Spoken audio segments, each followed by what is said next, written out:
And we should now be alive. Good evening, everybody. And no, I forgot that I was doing some recording for a different video yesterday, and I had to turn the desktop recording off. That's why there was no audio, but it is all fixed now. And happy Christmas Eve, everybody. I'm just going to double check OBS is all fine. It is. Good.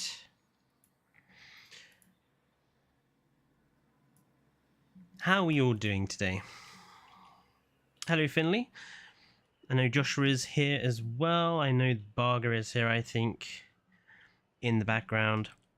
And yes, so today's stream is going to last 3 hours because it's currently 9 o'clock here in the UK. And I'm going to stream until Christmas morning. So we're here for the next 3 and a bit hours. And in that time, I thought what I would do is tackle rebuilding Jurassic World on the pre-built Jurassic World map with a few restrictions, which I'll go over in a minute. But we're basically going to rebuild this the whole park essentially in the next 3 hours. Hopefully, we'll see how far we get. So there are going to be a few restrictions here. Firstly, we're going to try and keep as much of the park as is. So we're not going to do too many massive overhauls to the park layout. But we are going to do, we're going to neaten up the path, do more scenery, tidy up some of the building placement, etc. So that is what we are going to go and do. And the first thing I'm going to do is sort out this horrible main street because it is appalling. No, actually, the first thing I'm going to do is get rid of the monorail. So the monorail is rubbish on this pre-build, so I'm just going to get rid of the whole thing.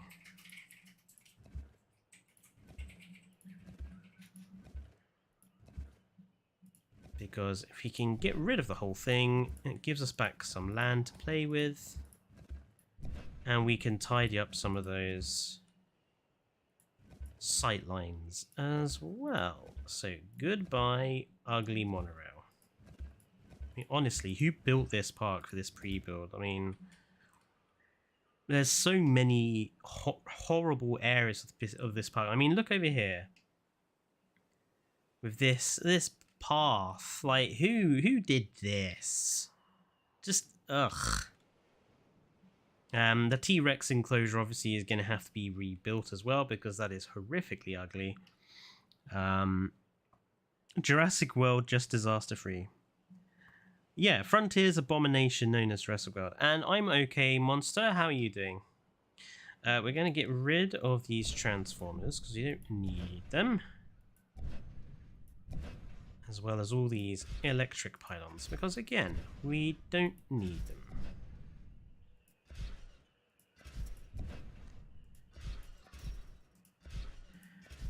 And we're going to get rid of all of these power plants, but we'll probably use the space for a ranger station, possibly.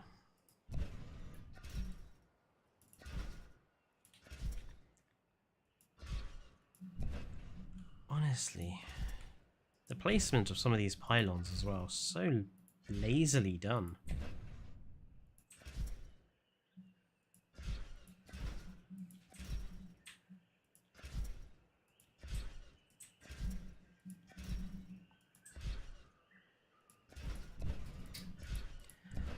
Ugh.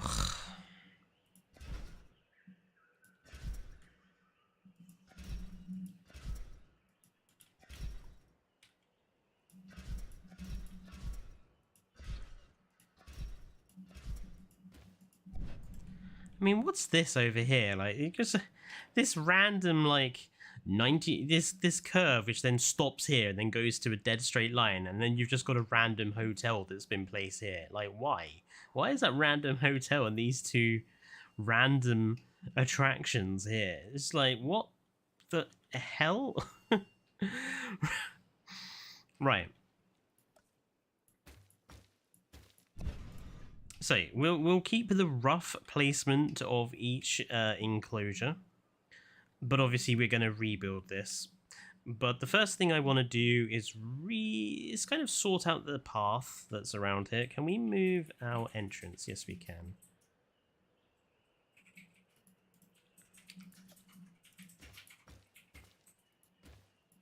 Okay, what I want to do is move the placement of our entrance monorail so that it's a little bit more hidden behind the Innovation Center, and then we are going to... oh dear. Or not. Why is it up in the air like that? Oh, really?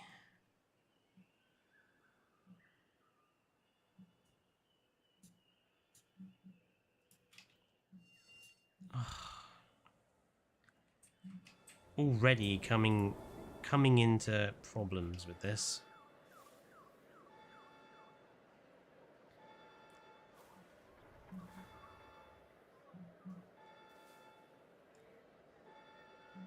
It's because of the it's because there's like a lip of land there. Oh, and technically that's out of the boundary line anyway. Right, let's tidy up this path here.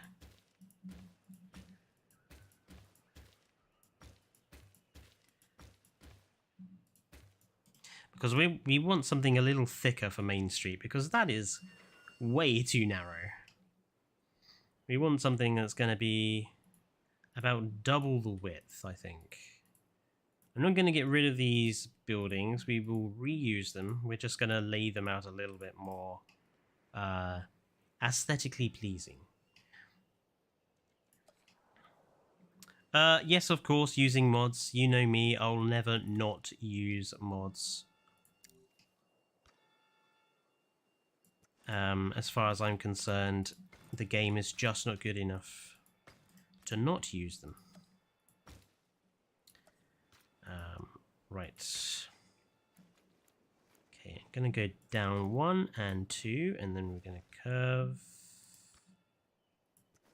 it round.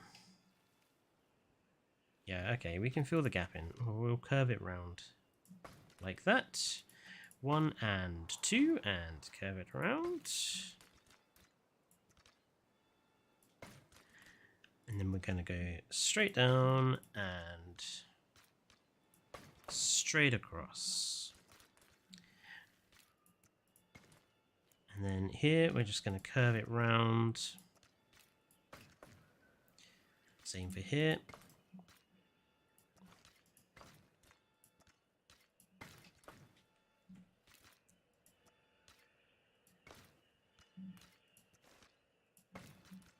Just curve it round.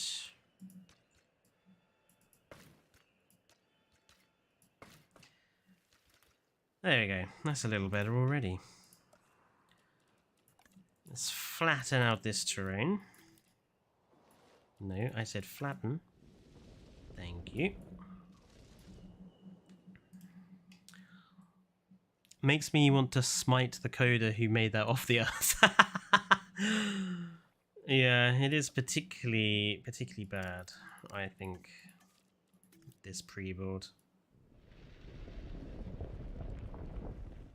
I mean, really? Is that not even flat? Ugh.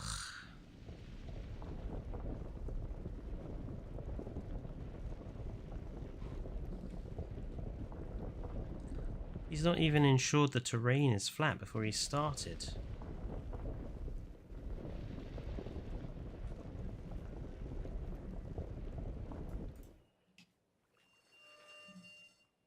Okie dokie. Are you actually going to use the species that were actually on ISLA NUBLAR? I think we'll try and use a combination of species that were on Isla Nublar, but also from Dominion as well, because this is like fixing up Jurassic World. So you will kind of combine species from the Jurassic movies. So, I'm gonna go with grey along the outside of this path. So we're going to go out, and then we're going to go down, like so. Same thing again.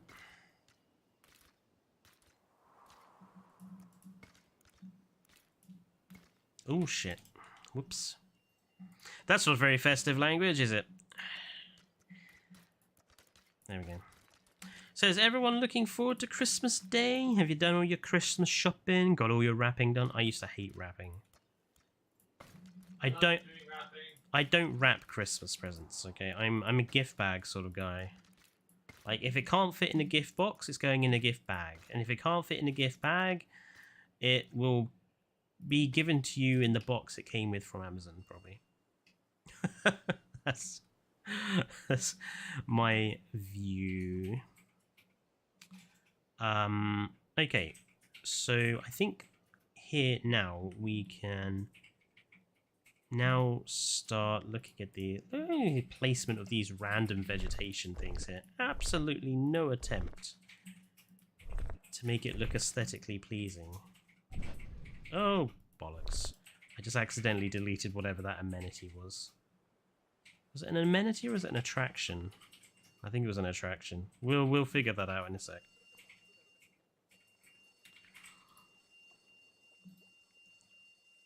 So we're just going to replace where the attractions were. And again, look, the terrain is not quite flat. What have they done?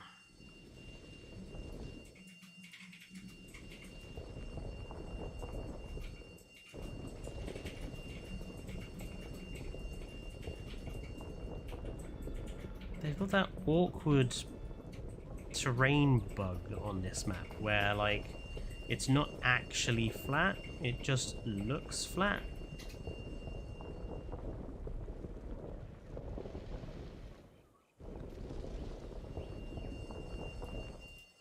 Right. It's bowling rink. Yeah, look at that. Ugh. Why is it like that? Oh my lord.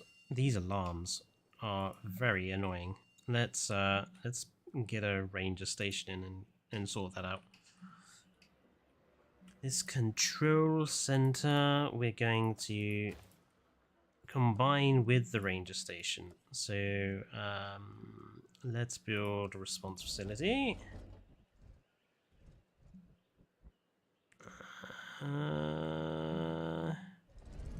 Kind of want it to be like that.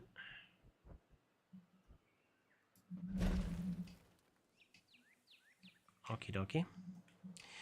And then we're gonna sort of combine these buildings together, like how it is in the film, actually, with the, you know, the helipad directly outside.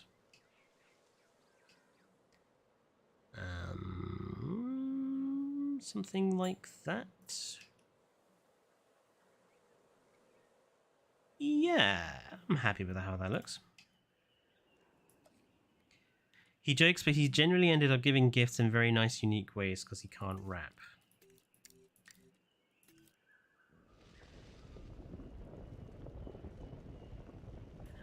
Thank you for saying it was very nice. Obstructed by what?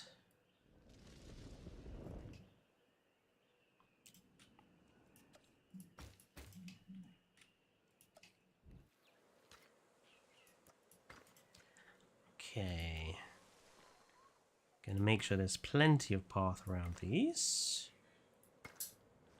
So that actually looks like it's been built and not just plonked down. frontier. There we go.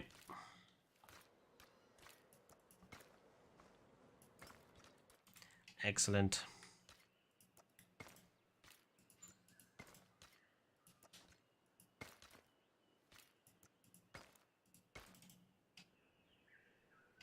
And we'll get rid of this horribly thin path and replace it with a proper wide one. Because this is supposed to be a road. I believe this is supposed to be the road we see her driving down in the movie.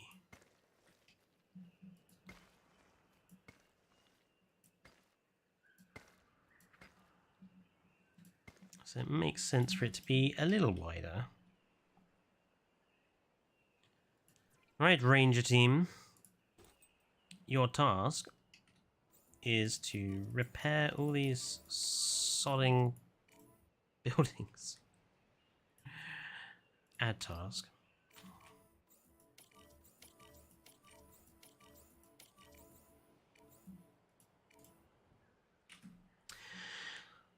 I find the amenities on Main Street pointless because only some will actually be used. Yeah, I mean, it's only for looks, isn't it? Hold up, the Brits get Christmas 6 hours earlier. Well, yeah, because of time difference, Barger. I mean, that's something I can't control.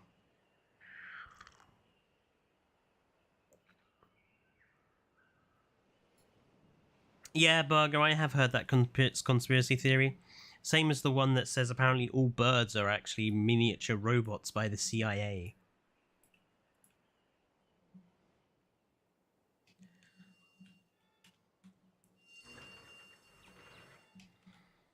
I kind of want to continue this grey thing around more of the building here.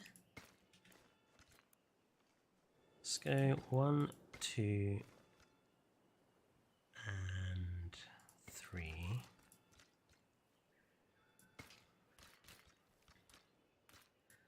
Uh, 1, 2, 3. Oh no, 3 was a little shorter. Who has seen the video I did the other day of the best bits from Triclaw's year? I'm curious to see how many people have gone and given it a watch.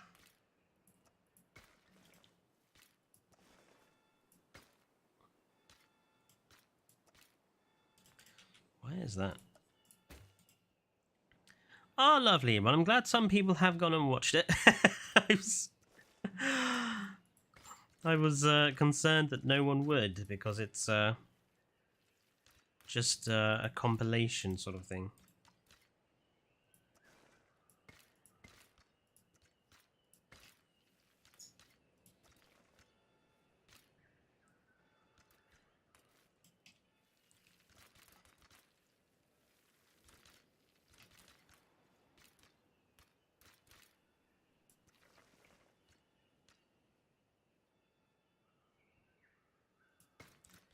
Okay, that's there.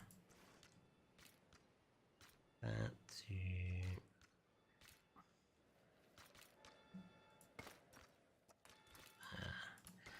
some rough edges on the path can be left, because, you know, it is what it is. Oh, no, you don't, Rangers. Come back here.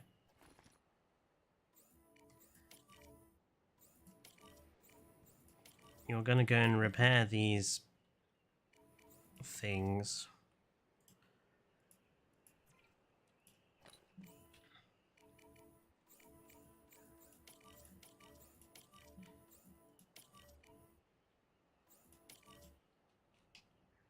Fletcher, any tips for Battle of the Builders? Oh, I have many tips for Battle of the Builders.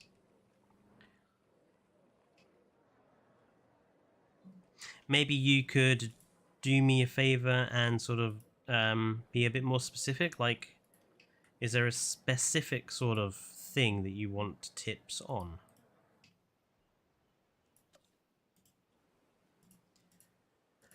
Like a specific aspect of park building.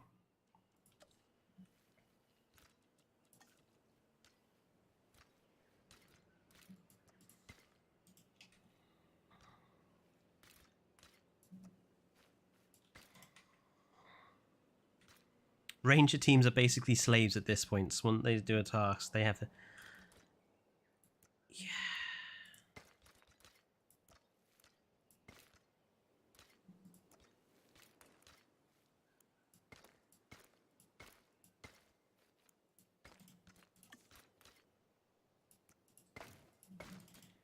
Oh dear.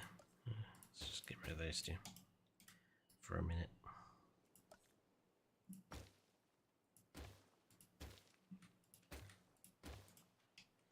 How would I get a better score? A better score as in park score, or a better score as in Battle of the Builders score? Because those are two very different things.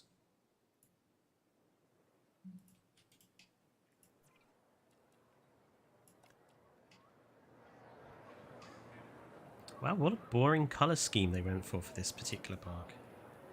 Let's do a better colour scheme. Something that's a bit more Jurassic World, shall we? It was kind of like the logo was like blue and silver, wasn't it? So maybe let's try and match that. Secondary, let's do like a silvery colour. That'll do. Rooftops will make like white. Decorations will make red. Lighting will make orange. Save as default. Right, so this is a fossilized teeth shop. So why has it got like flipping bar stuff? Okay. Let's move the entrance to the corner so it opens out this area. Let's change the decoration to quite like the thatch actually. We'll have the thatch on the corner. We'll have small planters and trees.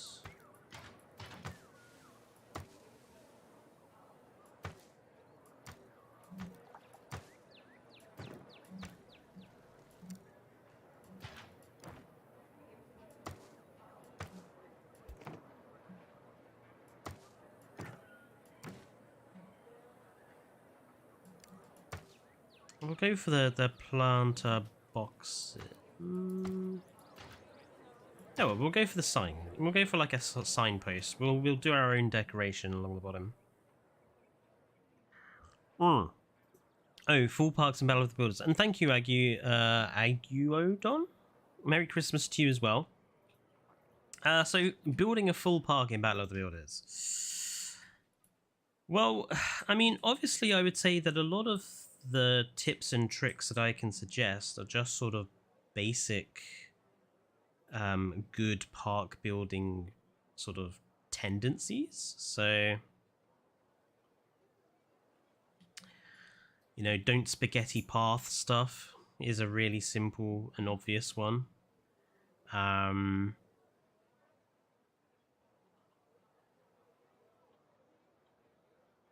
Try and build your park to have like a theme to it.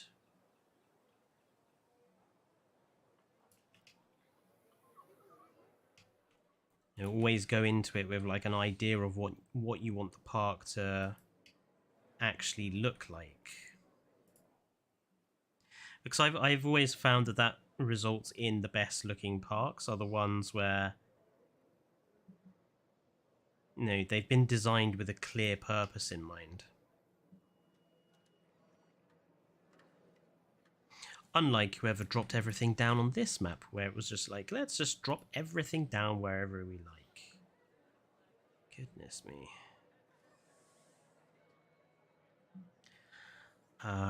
We'll put like a fence, we'll put like a path gap down here.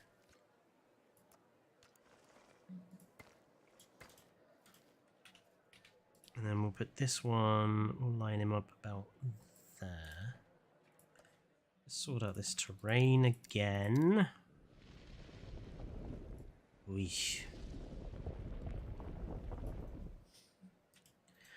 And then this one we'll put down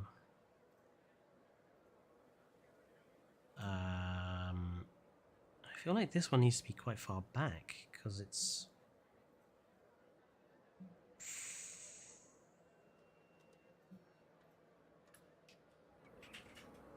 Because somewhere along here we need to put the Spinosaurus skeleton back in. We need to put that back in here somewhere.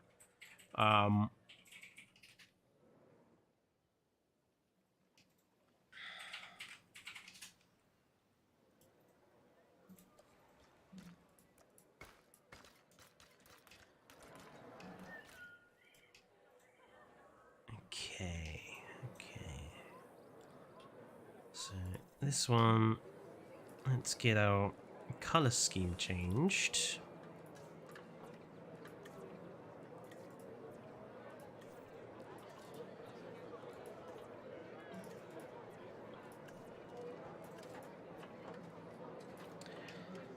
We'll keep the concrete.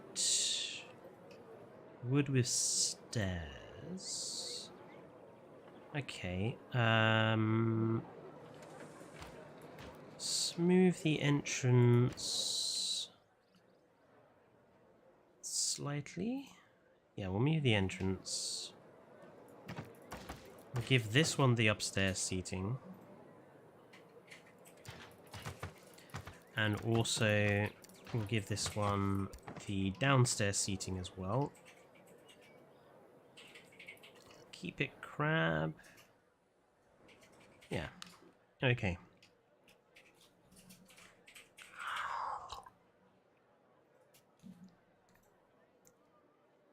Fletcher, put the base game Rex skeleton on the path of the T-Rex Kingdom. That's a good idea. I'll remember to do that.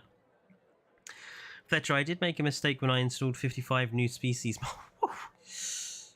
55. I don't think there are 55 new species mods that I think are relevant, actually. I don't think all of the I don't think all of the new species mods are that good. Okay, Jurassic World panel. Right, again, let's change these colors over.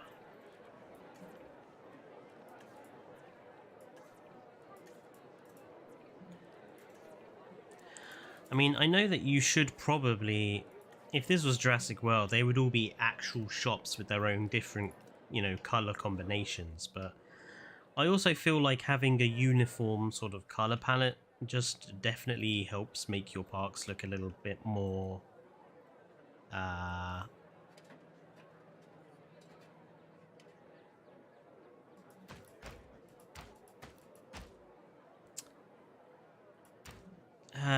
not correct, but sort of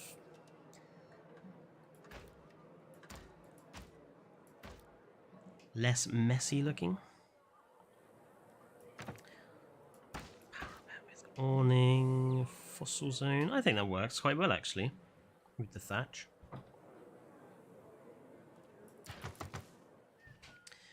This one will have the trees. And then the steakhouse.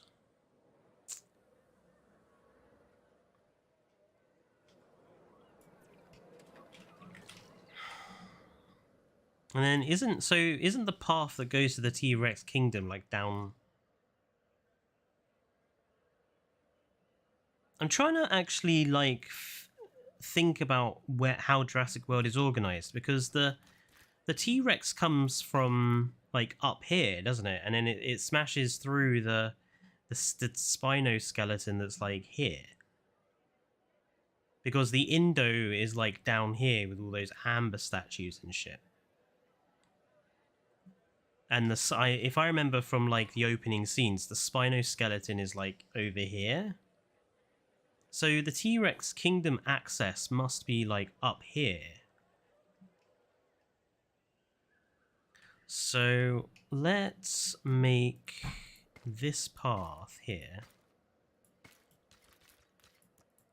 This path is going to be the bit that leads to the T-Rex Kingdom.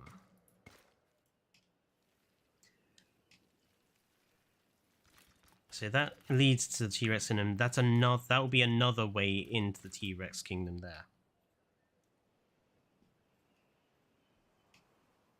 Merry Christmas, Ghidorah. The JP Rex is a more accurate Tarbo than the actual Tarbo. That's true. I would agree with you there. So stake place.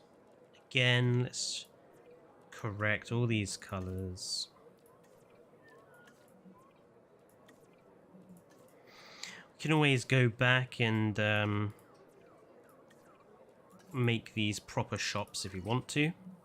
But for now, I just want to get them sort of all fixed up and working correctly.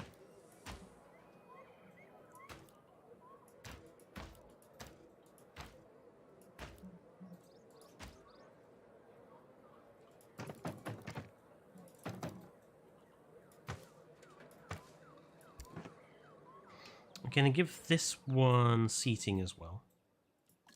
Because what we'll do is we'll probably have a line of decoration pieces that runs along, probably not quite down the middle, but just off center, to kind of separate the amenities from where people are.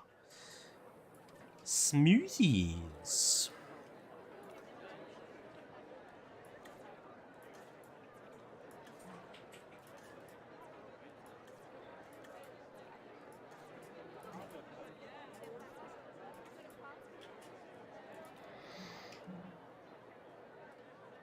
Let's give this one... What have I gone for on that side? Oh, that's the circle one. Quite like going for like similar decorations on similar sides to build symmetry.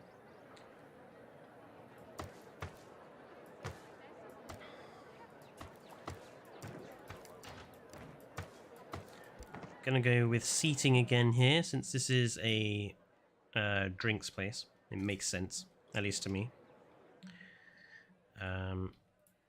Let's move... Ah, right, yeah. I need to do this bit, don't I? Need to give us another double layer of path here.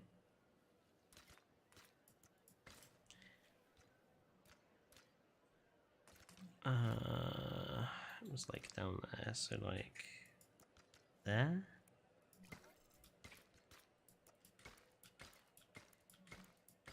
Yeah, something like that. Oh, look at that, they're already complaining. Like, literally, dudes, I'm getting the park fixed. God. These bloody American tourists are never happy.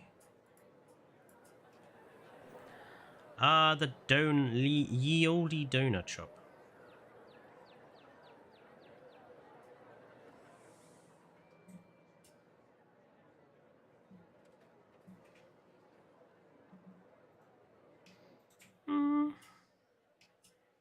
Kind of like the idea of offsetting this one a little bit from the edge.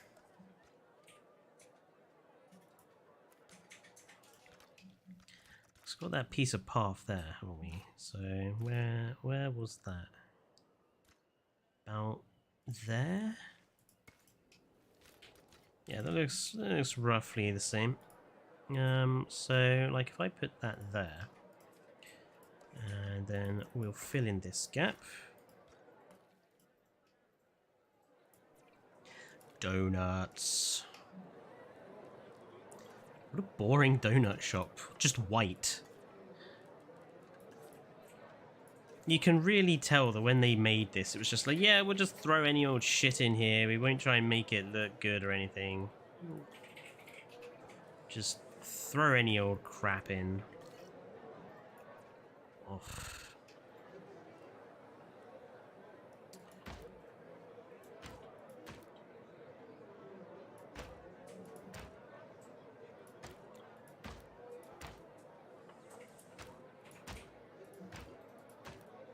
Quite like the way that looks.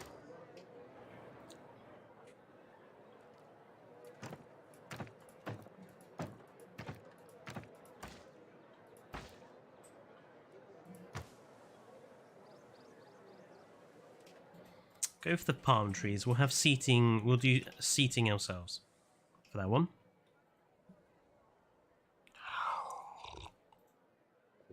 I recently nearly finished my Species 50 park, but I needed an enclosure, so I moved my Sinoceratops and Pseudoceratops, but sold the Oviraptor. Decided to put Concavenator in there, so I had to do a different one.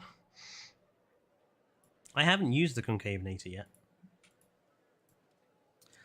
Since this is, you know, probably will be the final stream of the year, let's kind of have a bit of a discussion, shall we? Since this is going to be a long stream.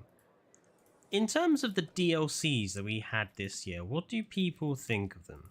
Because I was sort of thinking about this the other day. What are people's opinions on the DLCs we've had this year?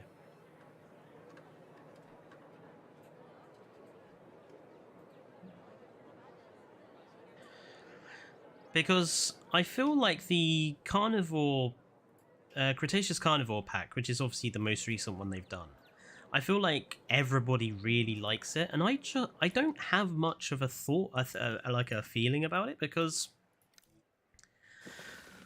I just wasn't that desperate to have Concavenator, and I wasn't that desperate to have Tarbosaurus, and I'm not a massive fan of Utahraptor, so I'm not particularly bothered about having it or not. So I feel like it's not really a dinosaur pack I'm that bothered about.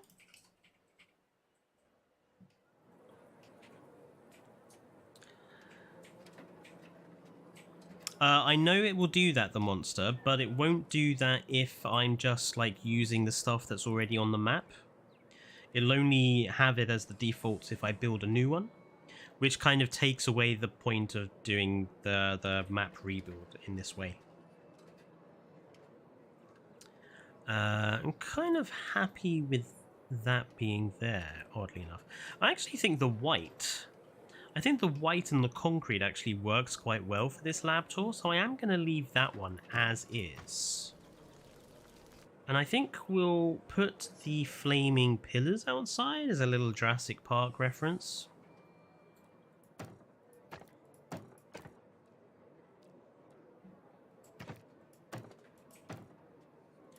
Is there something that looks suitably sort of science-y? I want to say maybe the...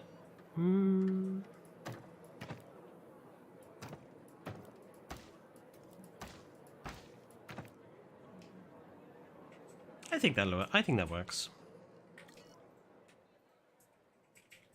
Science-y is a word. I will make it a word. Because I am the Senate. Obvious reference there. Yeah, that's better, I think.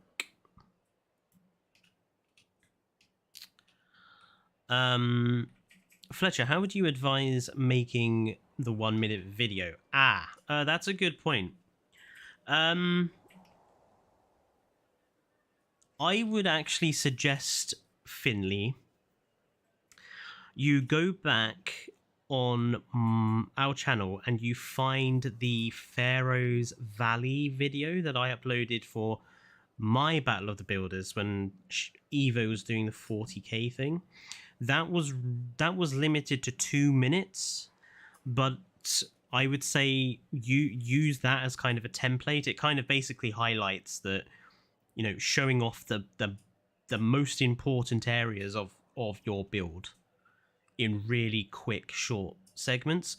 So yeah, I would go and find the Pharaoh's Valley build on this channel. It should come up as under Pharaoh's Valley if you type it into YouTube as well. The Cretaceous Predator pack was good. Would have been better if it had like Mega Raptor instead of Tarbo. I think they had to include Tarbo. I have a suspicion it was probably Universal telling them to put Tarbo in there.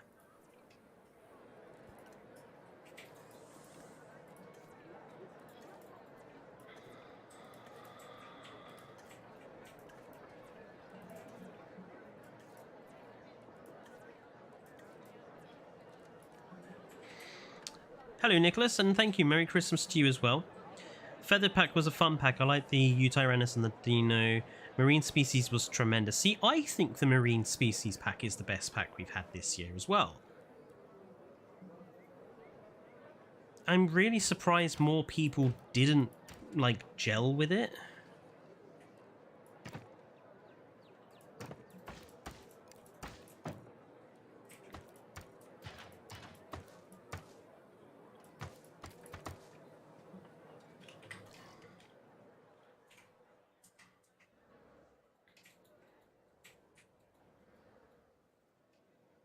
Okay, good. This is looking better already. Now this guy I want to cover up those horrible bins and shit at the back. Maybe if we turn...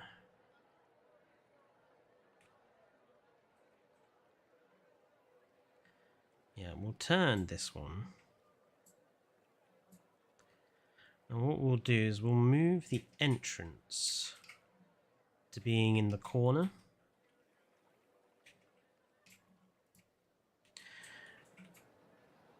And then we can have basically this path up here. We can have coming down.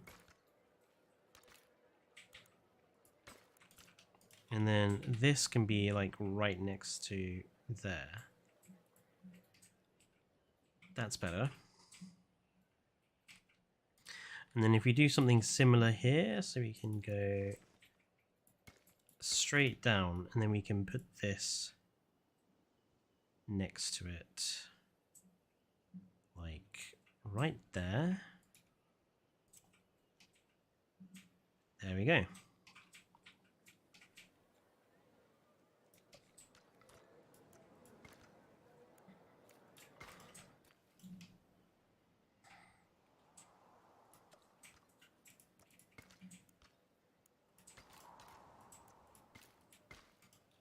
I think this is already looking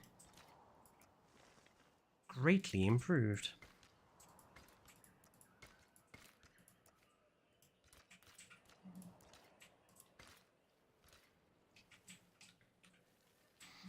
And we'll continue that going back here, up there, up to that. There we go. Much better.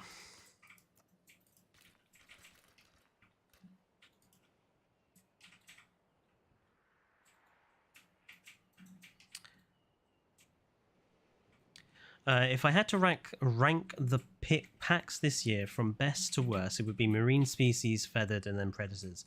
I mean, that's pretty similar to how it is with mine. Untamable King says, to be honest, I wasn't satisfied and Frontier really could have done better. Besides, we literally only got a small statue instead of something like a river cruise for Jurassic World Evolution 2's second anniversary. Yeah, I mean... I do honestly kind of feel like Frontier dropped the ball this year. I feel like the quality has just not been here.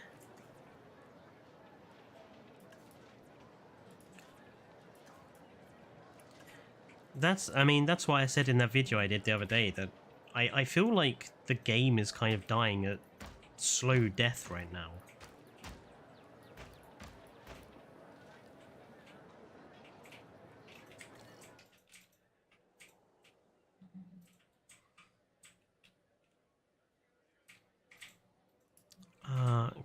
Kind of want to change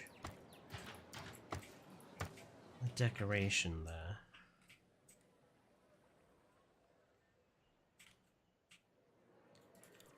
Okay, and this is supposed to be the arcade. Is it indeed?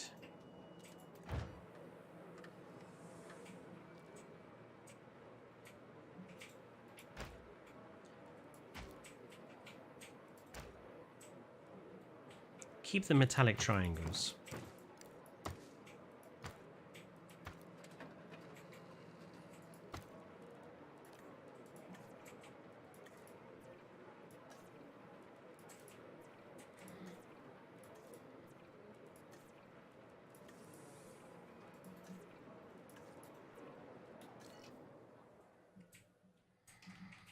Much better.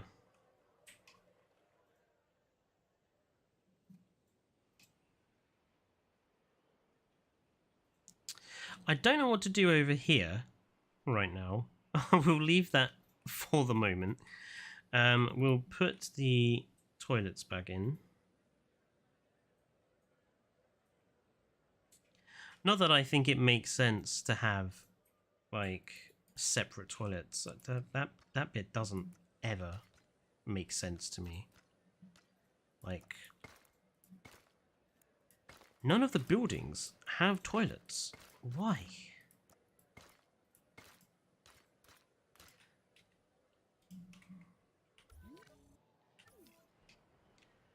Okay, good. I feel like that's sorted out Main Street a little bit.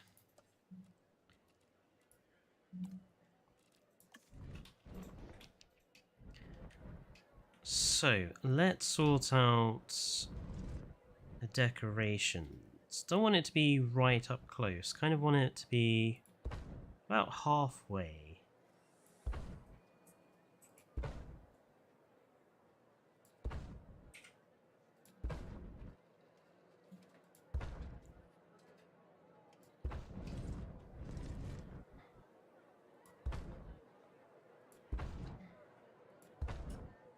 And we're just going to place them all down to begin with, and then we're going to we'll kind of figure out where we want to delete them.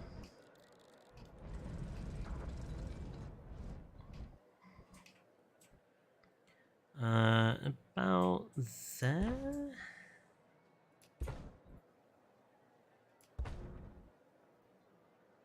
I think what we'll also do is we'll have some trees, fountains, etc. down here as well. Really make a proper nice looking main street.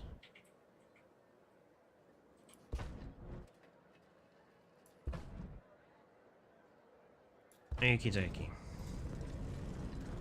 So obviously we need to delete these ones here, so remove those ones so we can have clear passage through. And I think we'll remove those two. Yep. And then here we'll get rid of that one and that one. Yeah, that makes sense. This lab adventure, I have just decided I'm going to switch the lanterns for... Ah, there they are. The chunks of amber, because it makes more sense.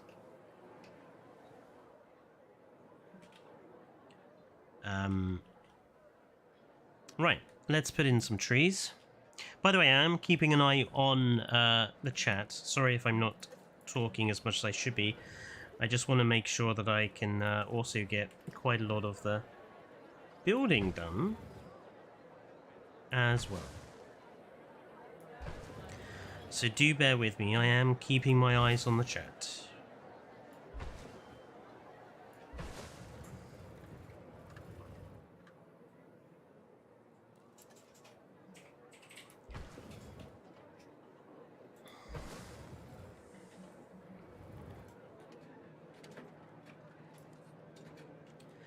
Actually, going to place a couple of the different tree varieties in here.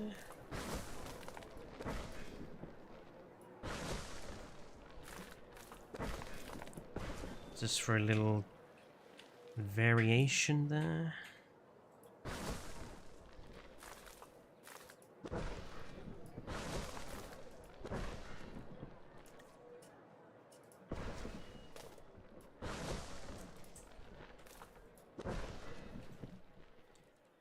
Here we'll go back to these. What has surprised me the most about Archelon is that it has more appeal than the Dunk. I think that makes sense if you think about how the Archelon is more like the family favorite.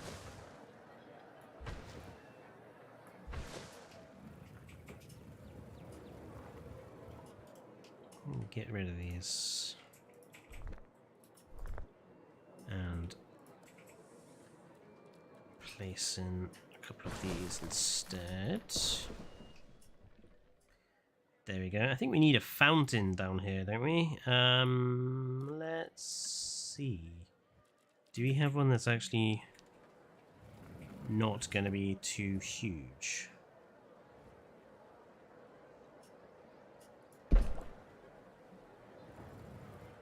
That looks good. I'm happy with that there. Thinking like if we have a bigger one, sort of.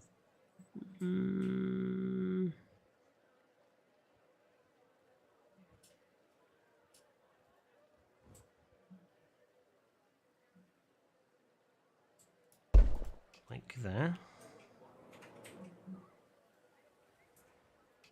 No, let's not have the tree one. Let's do the... we'll do this one, and I'll put like a statue or something in the middle. And what I'm also going to do is I'm going to build in some rocks around here.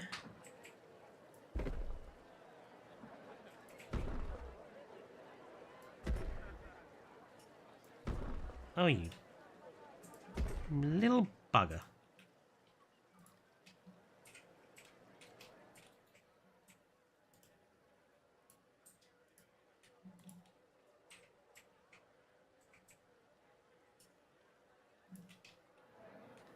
That'll do. And we'll make a feature out of that bit. I made a diagram on what's coming in Jurassic World Evolution 2 for 2024. We have no idea what's coming in 2024 for this game, Nicholas. So what you have there are possibilities, estimations. We have absolutely no idea what is coming.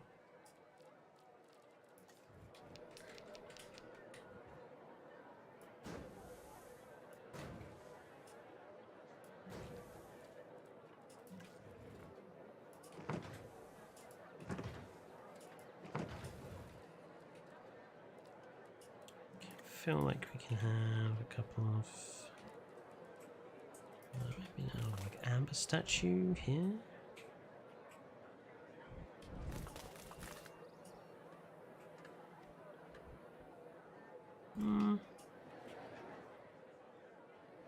No, we'll leave that bit open. This is fine. This is fine. Out the front here. I want some more tables and chairs out here.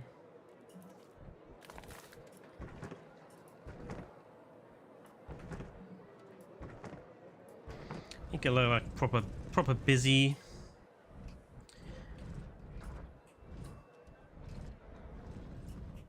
This fossil area needs some actual fossil bits.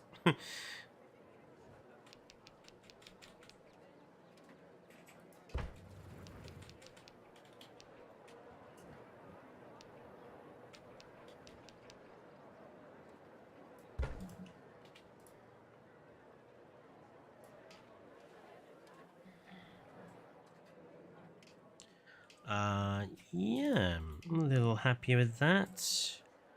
Let's stick a few more tables and chairs around here.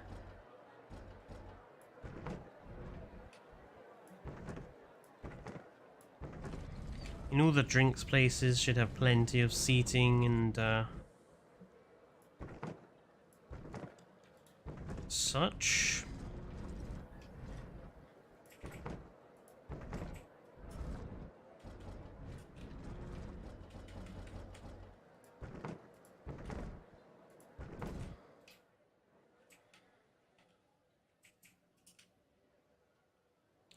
Right, and our Spinosaurus skeleton, I think we'll have in front of the Innovation Center this time.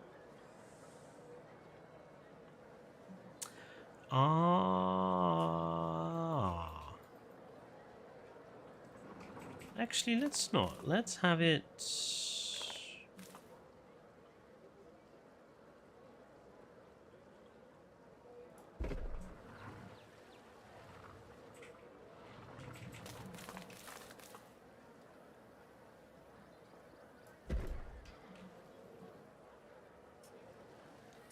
have a couple of them in front of the Innovation Centre there. Maybe. I'll come back to that and think about it. You'd think restaurants in this game would have toilets. Yeah, well, yeah, I mean, it would be a basic requirement, I think, to be legal.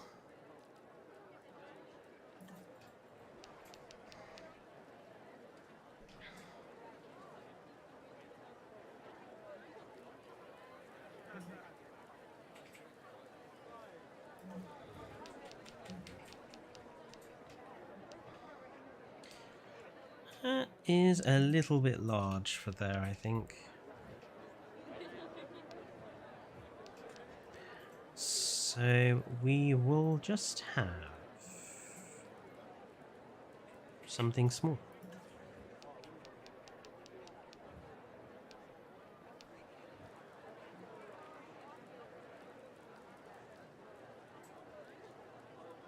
Let's have Velociraptor.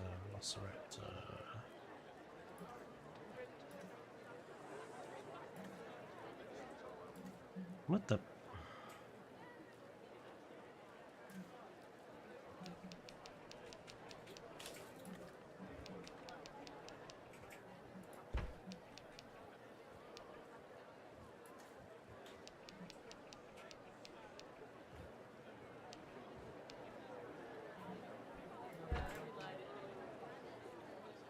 Yeah, that'll work. I really don't want this game to die poorly. I really hope that Jurassic World Evolution 2 ends with a bang. I'm hoping that we get an expansion or new attractions, possibly a novel expansion adding the river cruise. Yeah, I mean, I'm hoping we get something a bit more than what we've got now, for sure, but a part of me is also not 100% convinced that we will, because it just seems like Frontier are kind of happy to let this game die. They don't seem to care that much.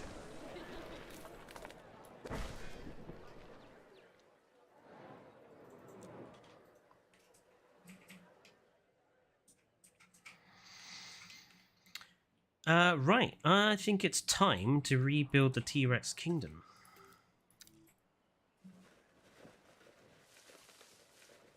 So let's get rid of all of these bits of foliage here.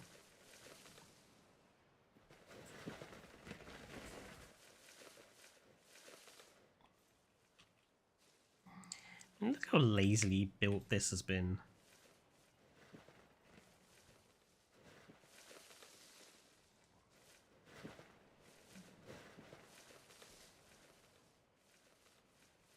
It doesn't look a thing like the sort of massive stadium. It's not even straight.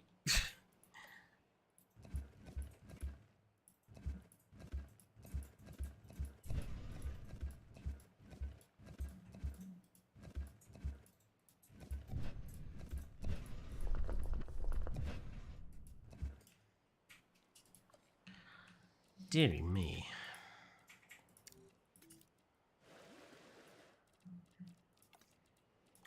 Okay, first things first, let's flatten out the terrain. Because the T-Rex paddock was flat. We see it from above, and it's 100% flat. So there's no reason for this to be, like, in a massive hill.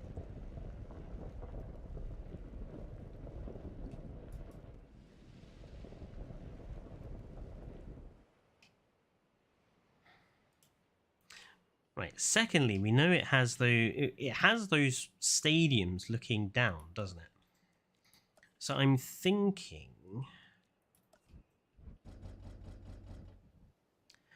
what if we kind of make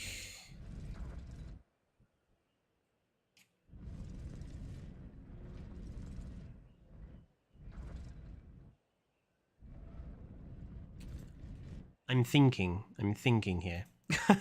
And yes, it is modded. I don't play without Bovo. I don't play without mods, Bovo. In my opinion, the game is just boring without mods.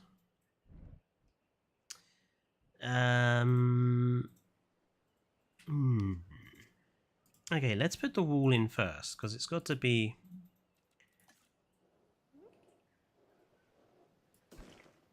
Of course. I need to make sure I line this up correctly. Whoops.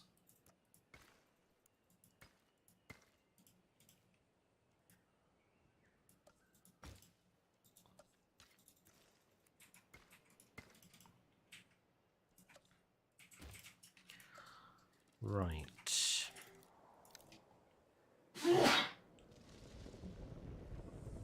It's done that weird thing again where it's not completely flat.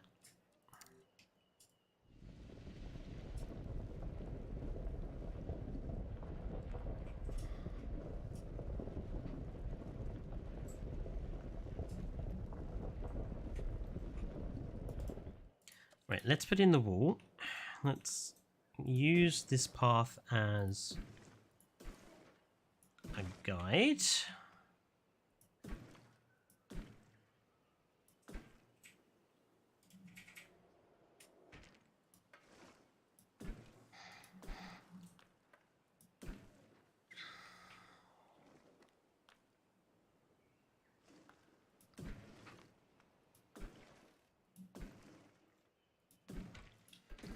Right, that's just a guide for the enclosure. I'm going to do a few things to make this a little bit more substantial.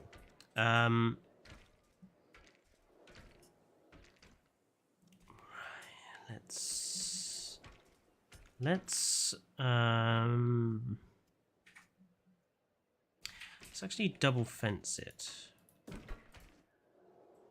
to begin with.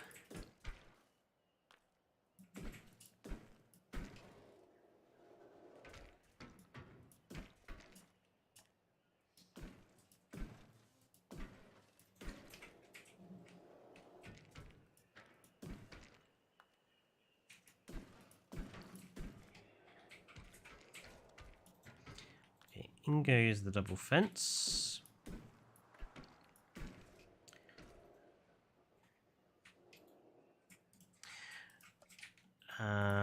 Let's get rid of this side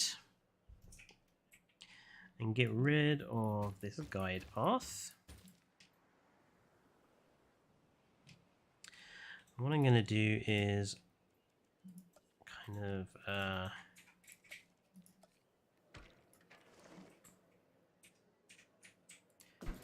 bring it down at an angle.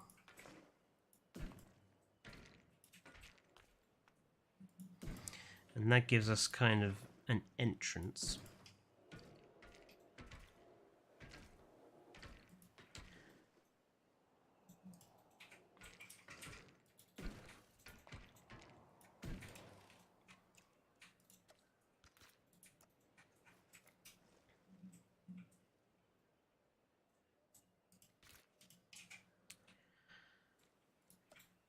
Now I need to find a way of doing that sort of high gallery sort of style.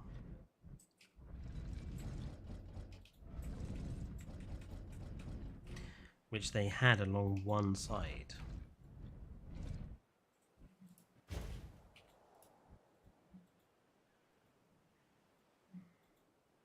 Like, it was something like that.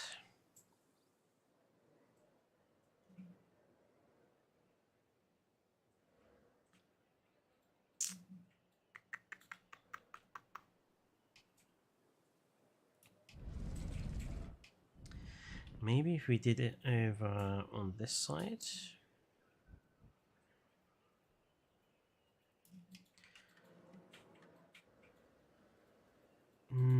Maybe not. It's quite difficult to get this look to look a bit better, because the T-Rex kingdom is in itself quite a strange shape. It's quite a strange design overall.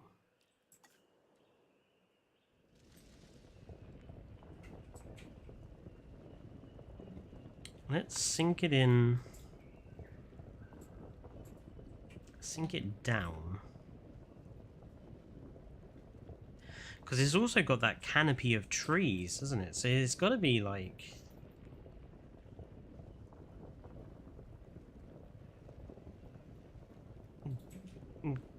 below sort of surface level.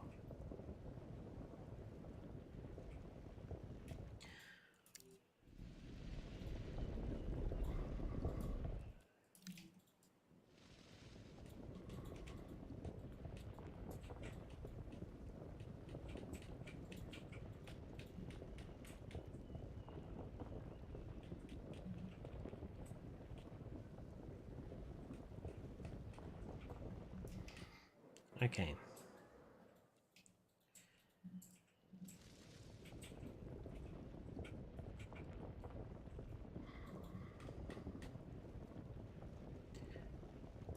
Maybe if we like put the viewing structures... Oh, that's actually a better effect. I like that.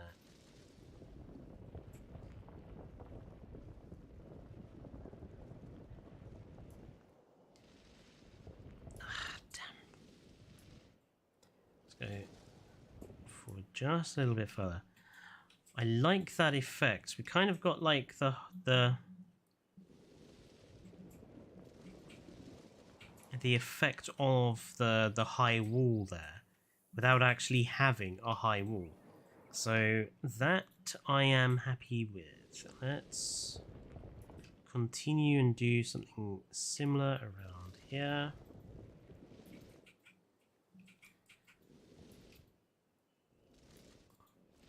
It just kind of needs to go in.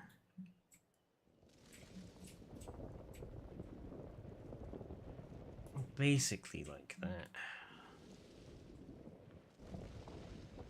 See, the contour lines can really help here. Help you with getting this sort of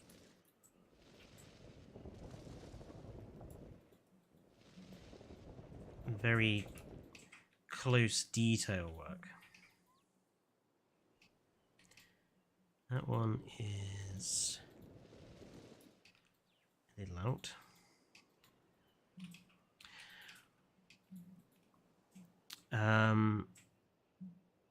Why don't you just use the T-Rex Paddock Kingdom mod? I don't particularly like the mod maker. It's a purely personal thing, but I don't particularly like the mod maker. I think he has quite a bad attitude, and I don't use his mods as a result.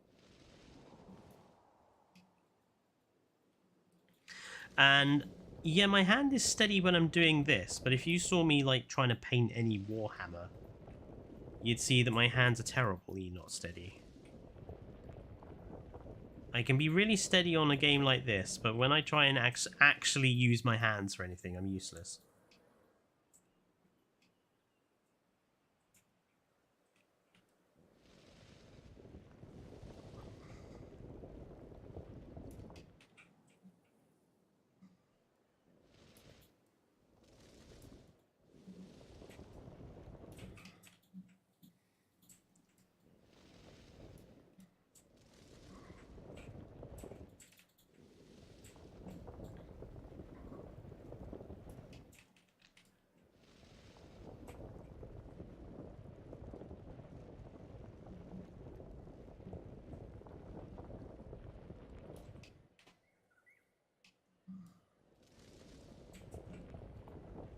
Ah, it's not going to allow me to do it there.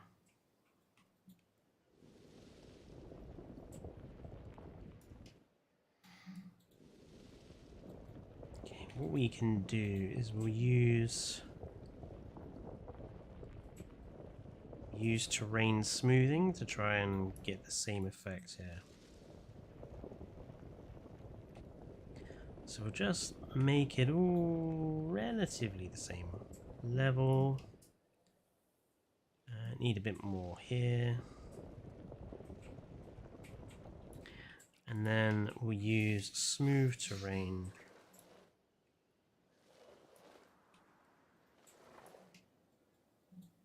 It's not perfect, but as I say quite a lot, there are tolerances here.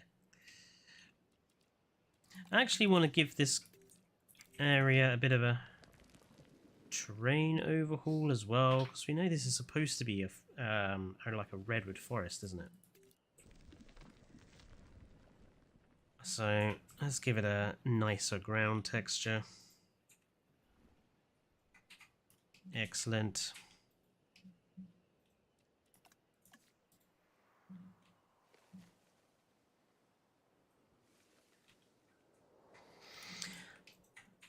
That's better.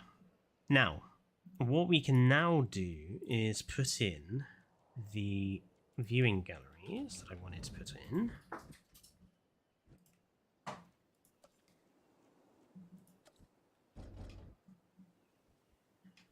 And okay, multi-place is control. 6, 7, 8. 1, 2, 3, 4, 5, 6, 7, 8. Yeah, 8 down each side. And we'll have them start like...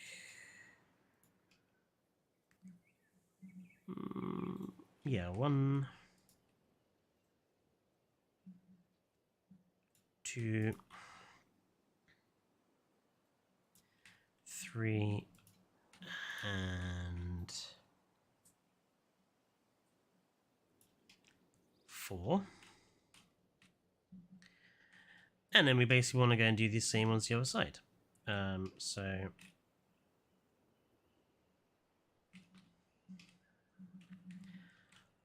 Where was this starting?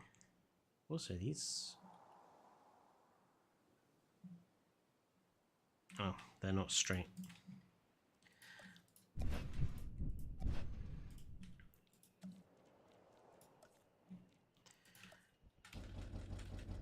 Okay, so 1.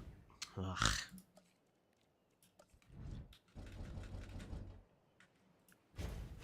2, 3, 4. Right. And then, so it's like there. So about here. So 1.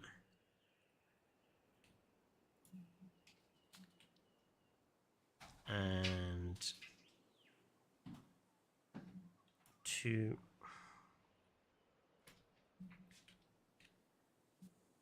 And 3.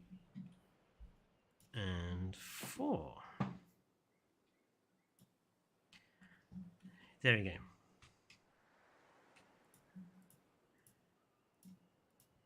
Let's get rid of this random path here. Now, the entrance to the viewing log. Where do we think that log actually even was?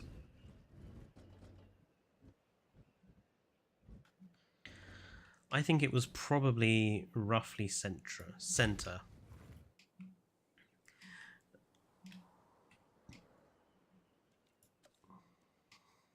Bugger, I should have placed down the thing.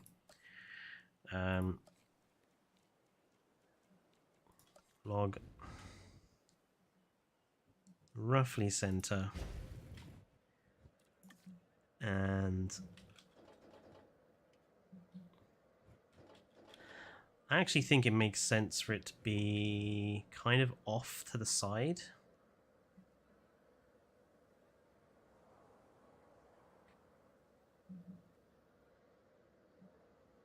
No, we'll have it like roughly center.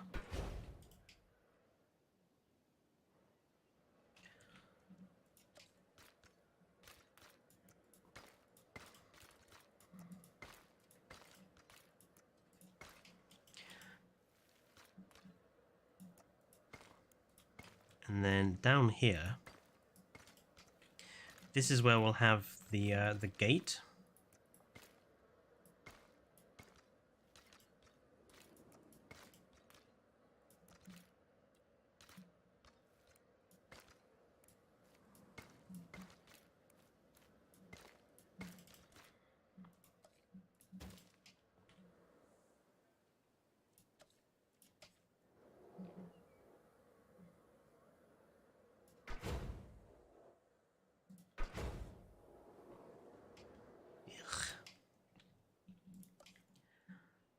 we are going to have to level this out. That's a little annoying. But I can find a way of covering that up. Just put some big trees there or something.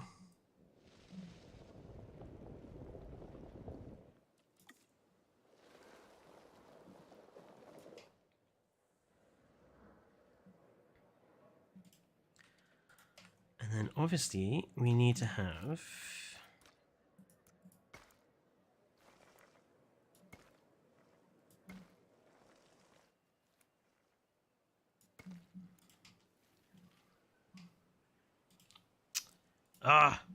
this terrain.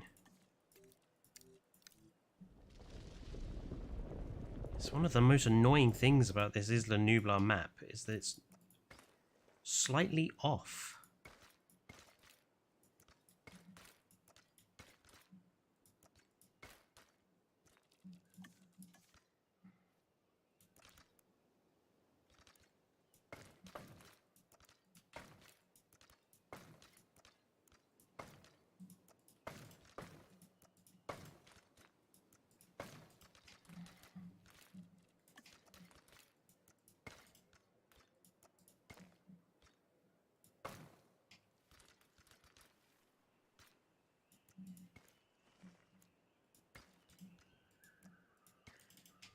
Okay. Now we can have the trees come back.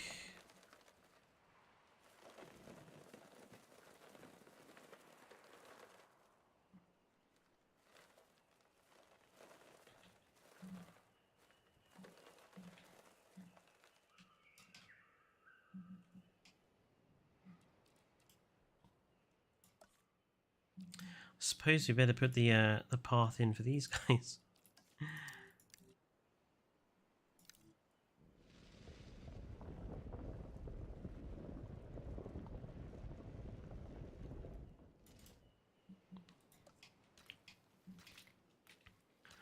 Maybe I could line them up instead. I could.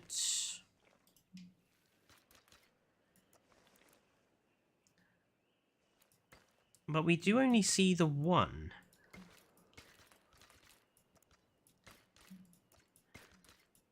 And it doesn't look like it goes the entire length of the paddock, so I'm inclined to think that it's probably... I mean, it probably comes straight out of a tunnel in the wall, I should think. But we are limited to using what we have here, so...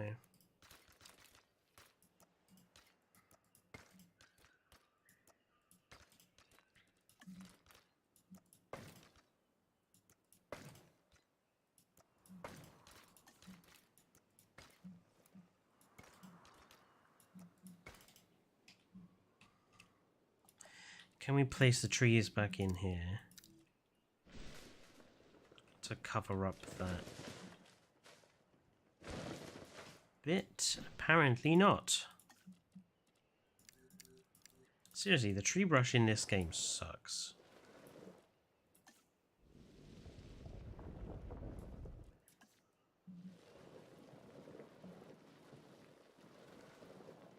It never wants to put them in half the time.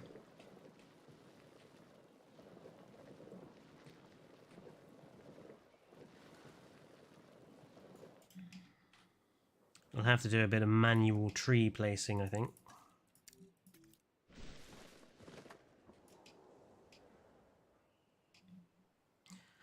All right, that's looking a little bit better. I'm a little happier with that.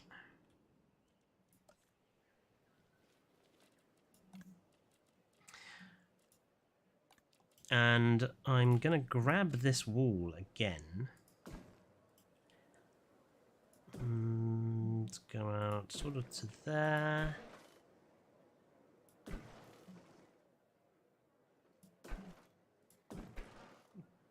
Basically surround this area with additional fencing. Just for the looks.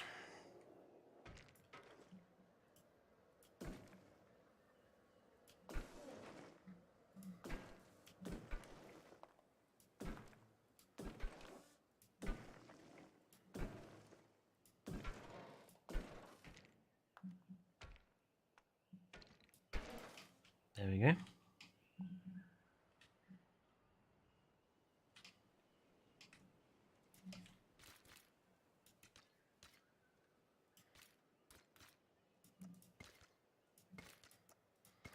Now I am going to line most of these areas around here with trees, so it'll cover up the path there.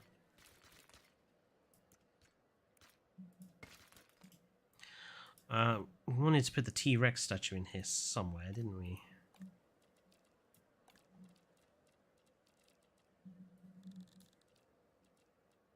Where is the T-Rex statue? There we go.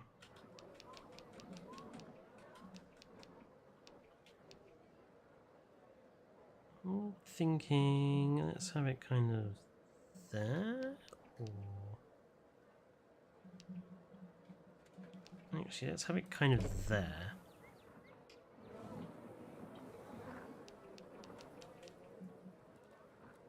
And let's grab a stone.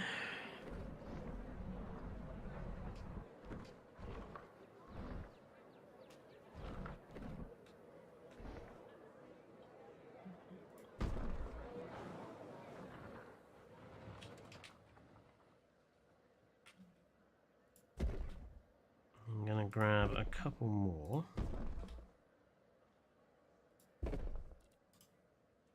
Where is our Rexy skeleton statue? Turbo T-Rex.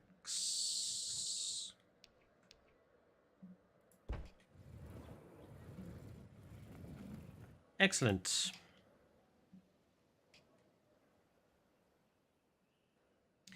Right, let's get Rexy's enclosure sorted out. I think we'll have the water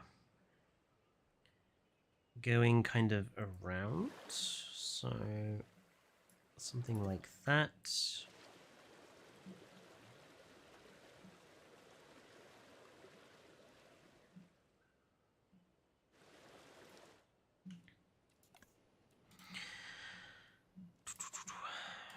Right, and we know there's a goat feeder here somewhere.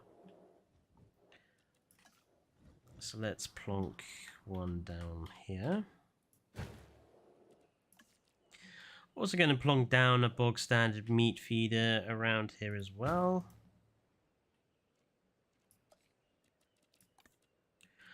Rocks. I think the black rocks work well for a redwood forest sort of enclosure.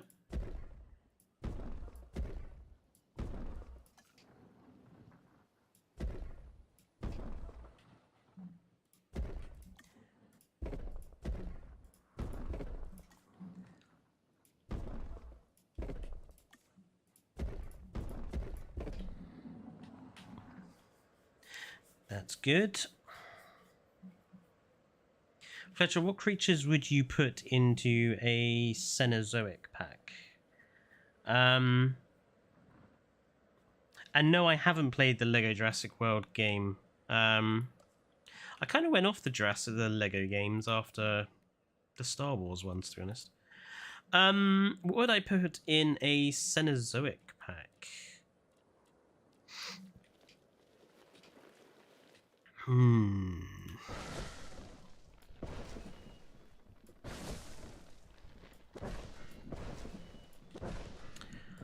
I mean, the obvious candidates, probably. Definitely stuff like Smarlodon, that's got to be in there. And obviously a woolly mammoth of some description.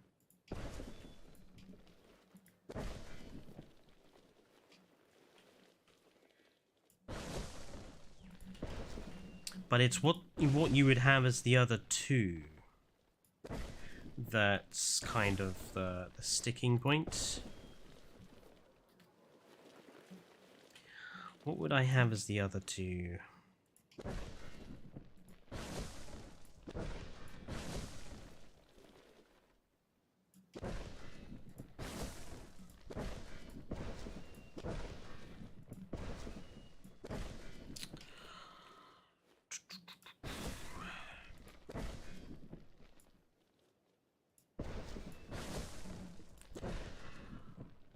I think probably something like Megatherium would be quite interesting because it has that sort of, you know, walks around on 2 legs and 4 legs. Omnivorous as well, so you can have it eating anything, which makes it a bit different.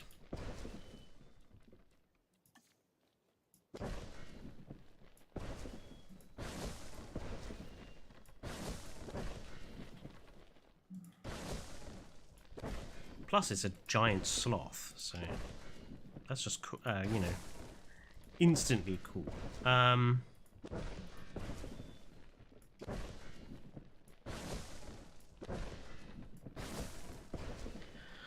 would also then probably have a Terrorbird. I think if they were going to do a Cenozoic pack and didn't include a Terrorbird, I'd be really disappointed, because given the feathered animals we've already got in game, I think a Terrorbird would look really cool. So I would want some sort of Terrorbird species. Maybe Forest Rarcus, probably the easiest one to do.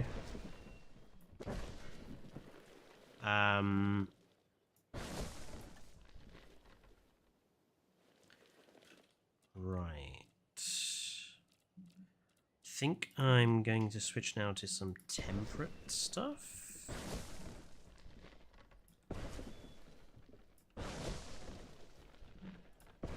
Just to fill out some of the gaps a little.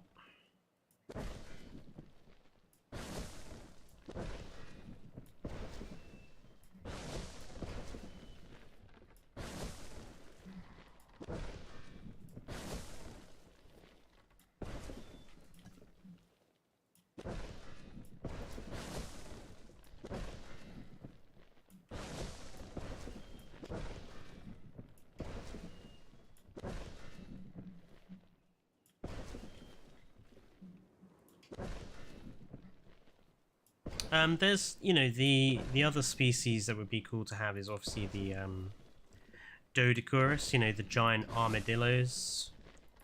They'd be pretty cool to see as well.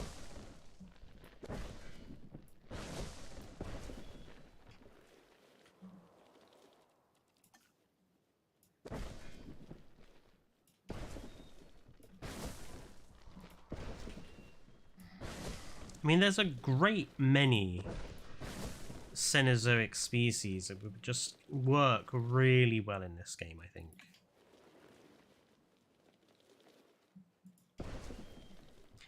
That being said, while I think they would work well in the game, I don't necessarily want them to come to the game, which might sound like a bit of a contradiction, but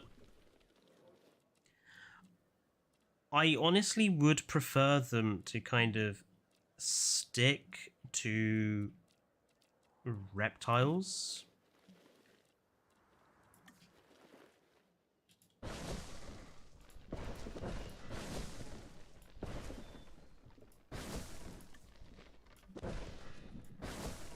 Because that is the Jurassic Park, Jurassic World aesthetic, and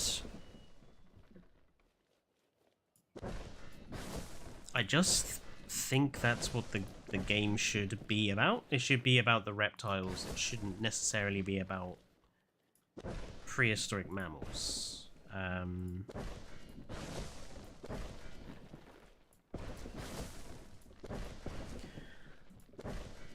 that might be a controversial thing to say, because I know a lot of people are kind of eager to have the prehistoric mammals, but to be honest, I've never been a massive fan of prehistoric mammals. There are, you know, some classic ones in there, but honestly, I'm a dinosaur guy. I prefer my dinosaurs, and I'm not ashamed of saying so.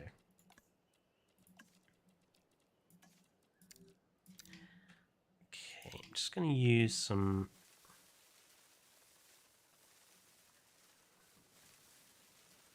Really? Not a single Tempescua has cropped up there. Hmm.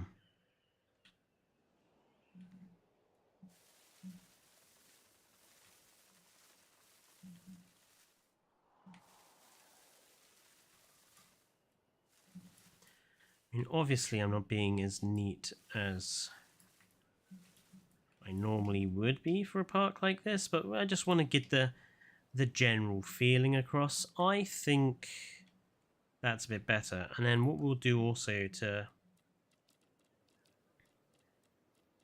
really get the look.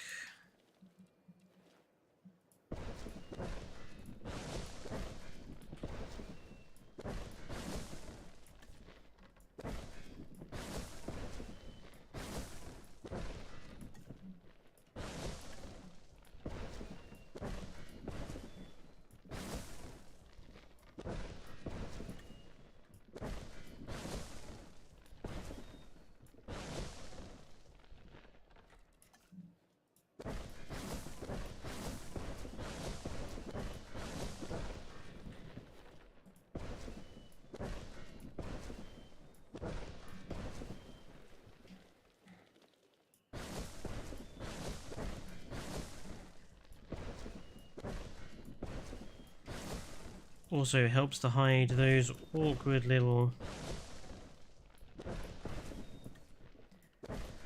errors.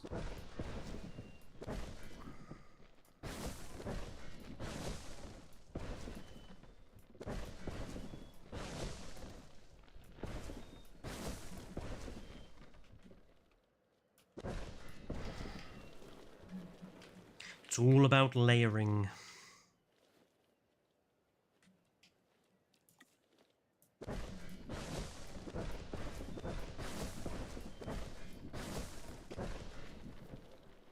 Maybe not along that side.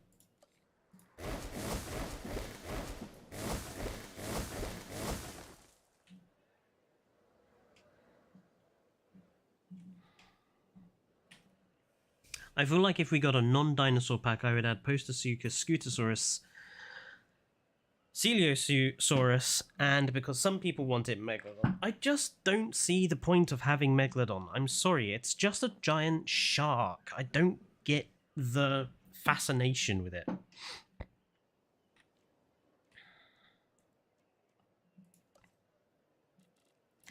I mean, yeah, it's cool. It's a giant shark, which I suppose is cool to a point, but the way some people are so rabid about it, it's like, what?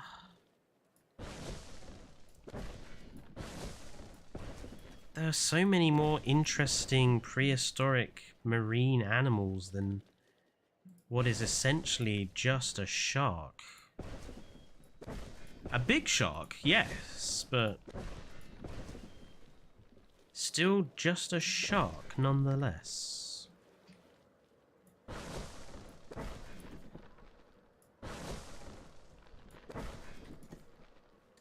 I mean, is it just the size, which is what makes it famous for people? Like,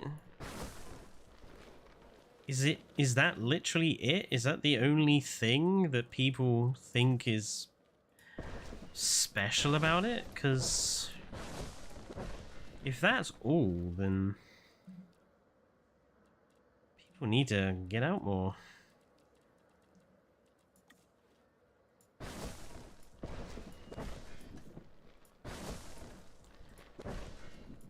Size, as they say, is not everything. Right. I think that's a little bit better for a T-Rex enclosure. I mean, it's obviously not completely identical to the film, but I think that's a little bit closer to the sort of effect. Right, shall we go and make a dinosaur? Can I squeeze? No, I probably cannot. We'll just put it down here for the time being.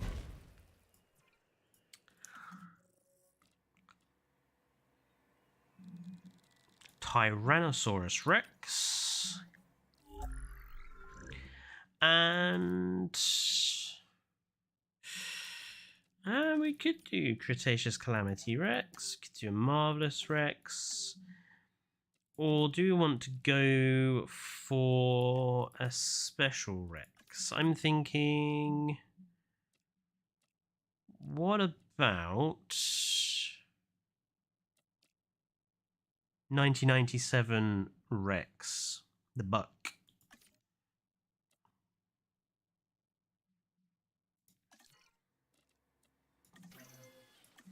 Let's have one as the buck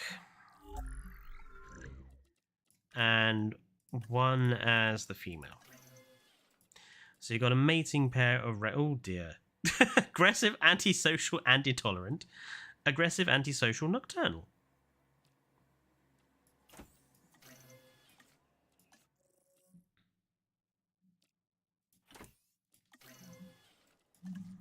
Okay, release via airlift. There's one.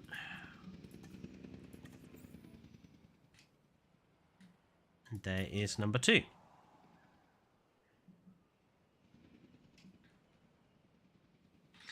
And we'll get rid of that one.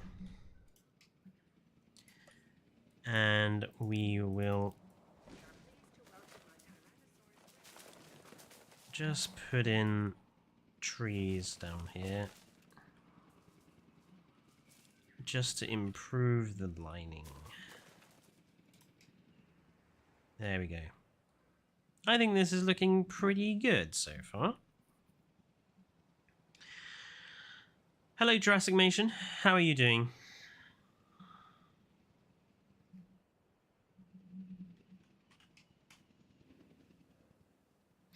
Now, this lagoon tank, I mean, look how big this lagoon tank is they built here. It's enormous. I mean, I think this is even bigger than it is in the film.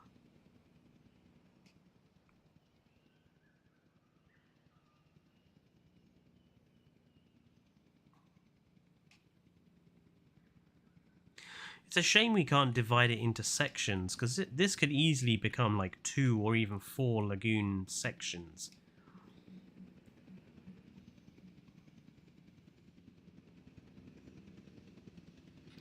We've got a really awkwardly designed paddock here. The gyrosphere paddock here.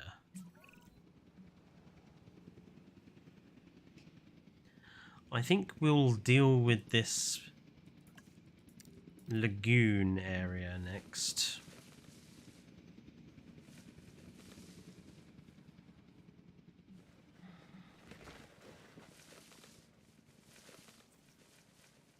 Just look at the spaghetti path going on here. Ugh. It's ugly.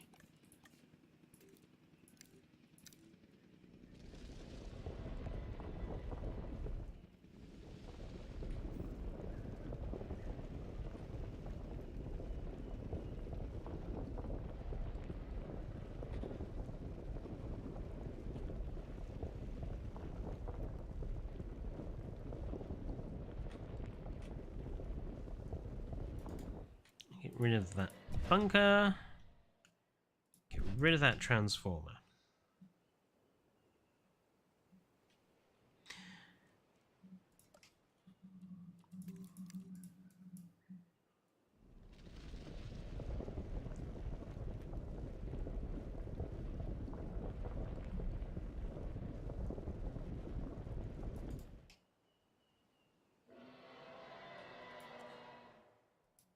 Rid of that shark feeder. Let's get rid of this horrible spaghetti path they have going on here.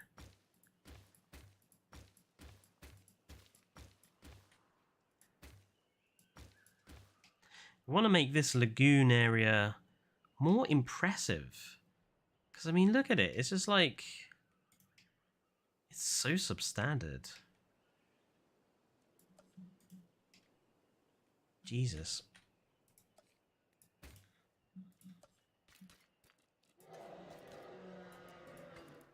Even the T-Rex agrees with me.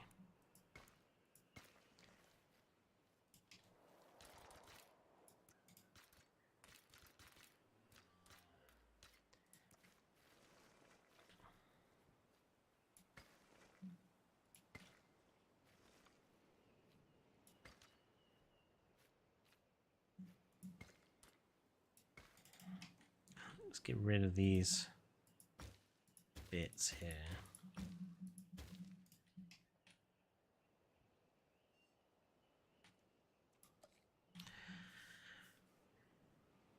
Place of the lagoon view. Yeah, I'm going to probably put a third lagoon gallery in there. Hello, Turbo Soul. How are you doing? And I agree, King Giga. I'm kind of surprised at how small the gallery we do have actually is.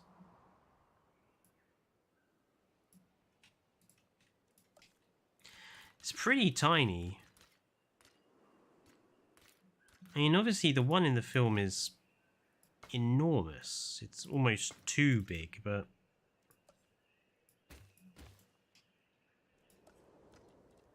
Did I use the wrong... I did. They've actually combined two different types of path down here.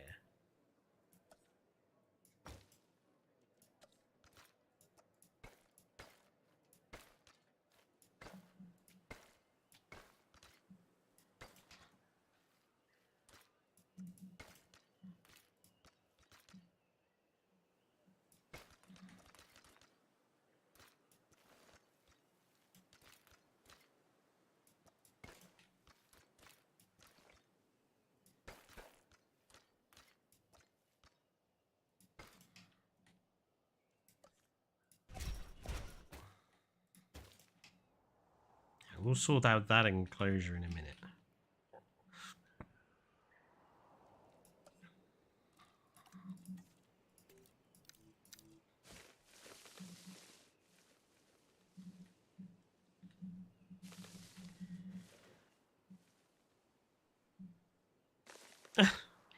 Thank you, Turbo Soul.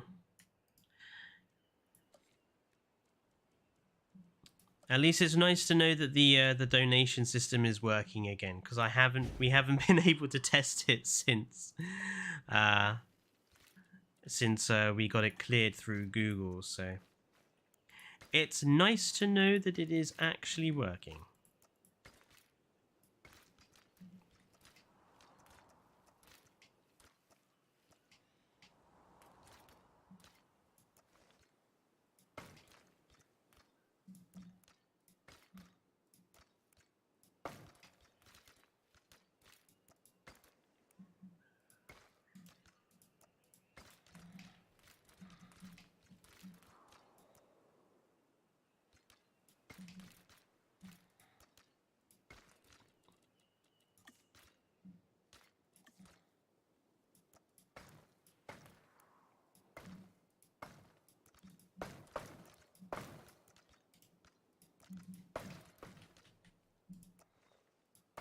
What we're going to do down here is we're obviously going to have plenty of decorative stuff. Let's bring that in there.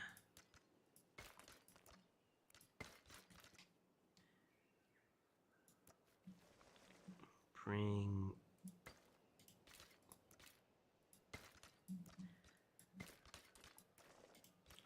this in there. I want there to be plenty of room for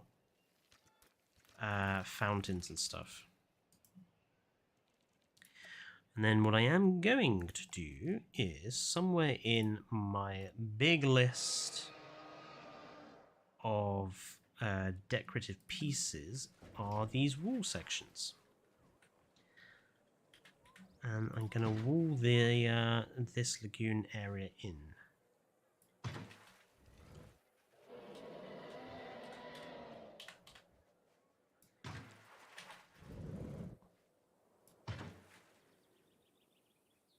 Again, it doesn't have to be perfect. We're not going for perfect here. We're just going for something that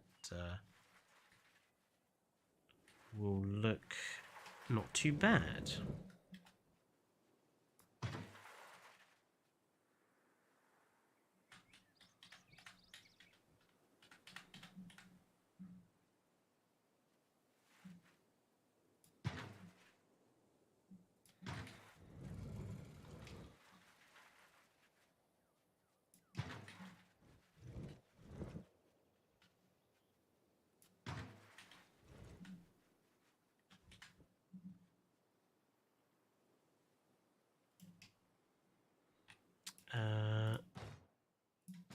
Let's actually do a little bit of path coming off there.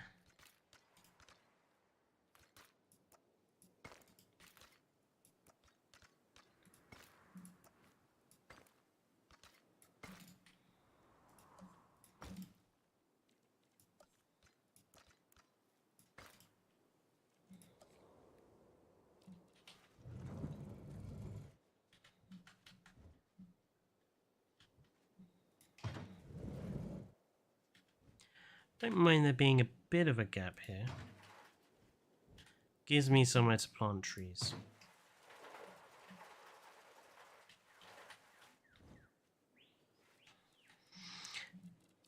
Right.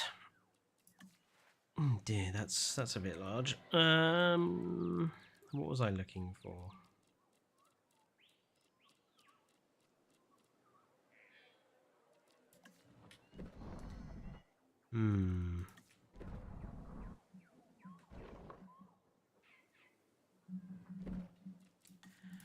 Just want something to kind of line the edge. That's a bit tall. Okay, we will put down some planters then.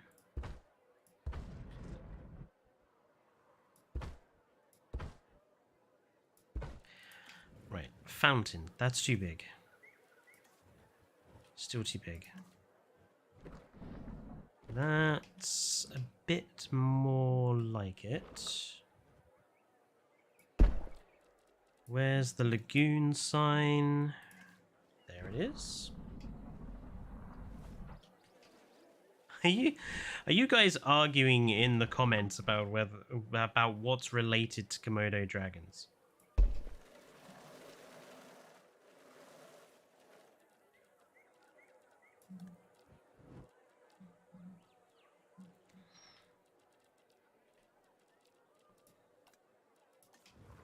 On a couple, since this is a big water area, let's put down a couple more fountains.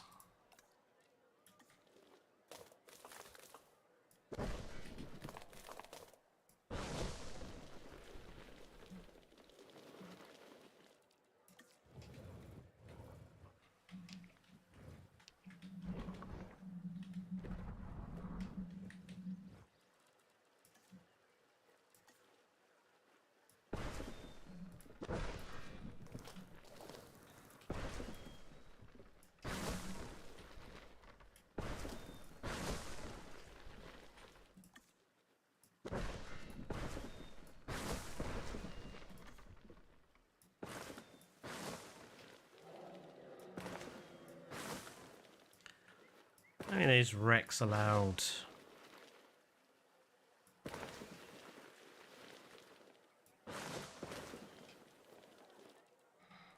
Right, let's cover up that little awkward bit of path there.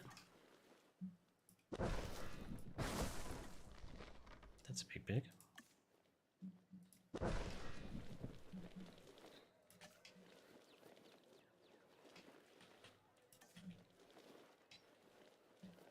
That's a tad large as well. For here.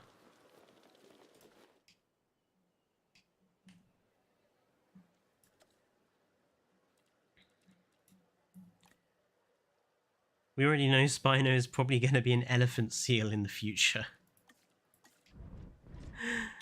I mean, I wouldn't put it past it. It seems to change shape every 20 seconds.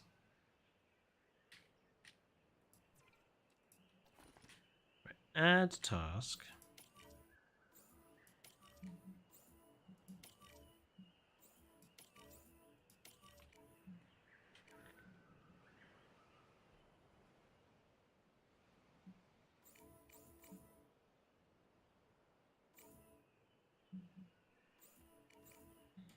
Right.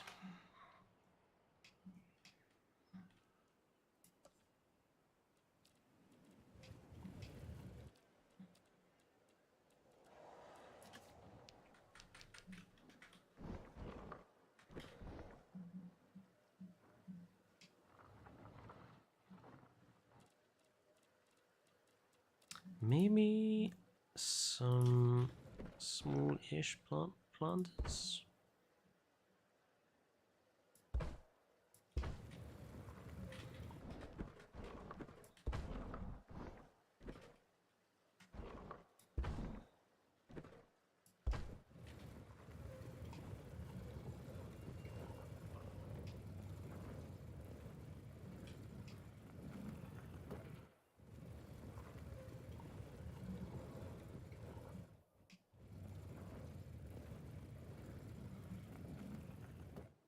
Yeah.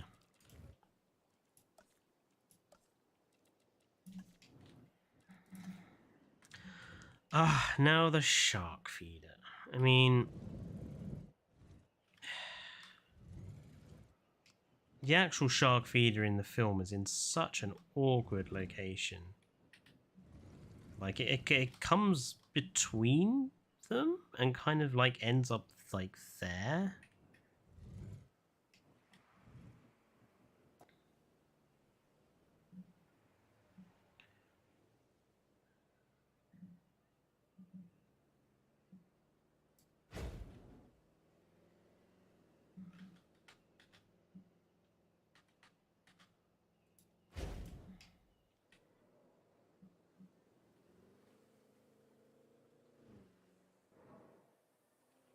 Okay, that's adequate.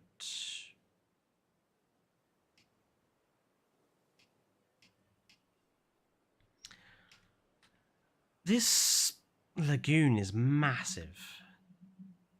Way too big.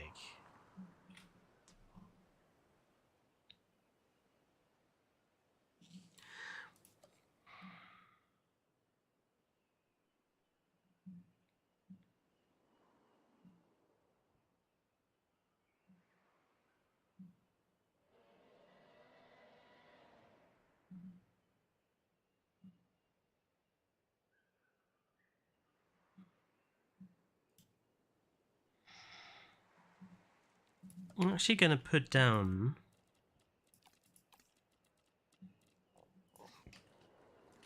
like a bit of a landmass here.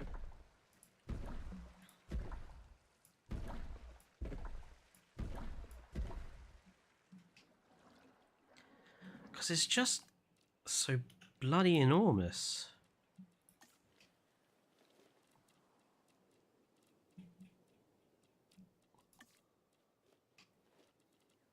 Right, and then let's put down some...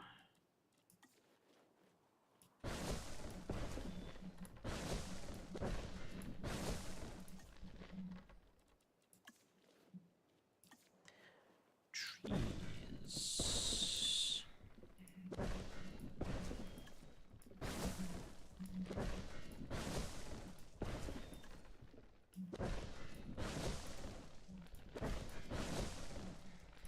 Let's put down a few different colors.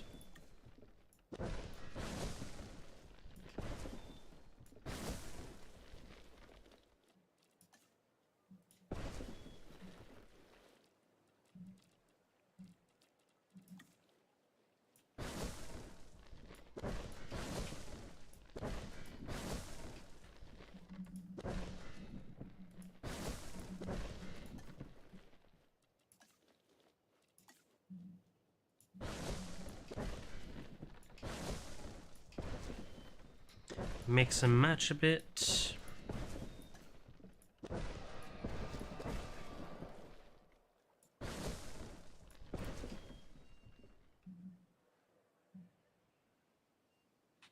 That'll do. I'm going to put a statue of a dinosaur on that. I think we'll do...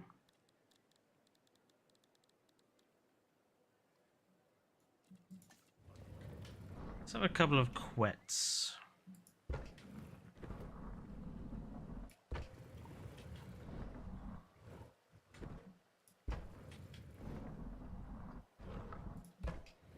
I say a couple. We'll have 4 Quetzalcoatlus. And we'll also drop a floodlight. Or 2 down.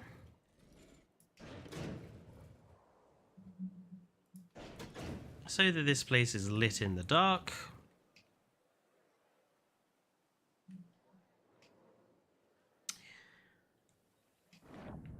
Now, covering up these rocks, I have something that will work for this rather well.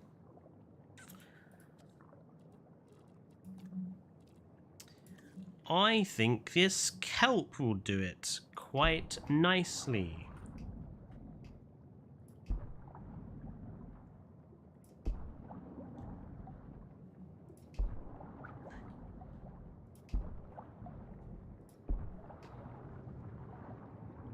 But I also want to kind of make this look a little bit more interesting.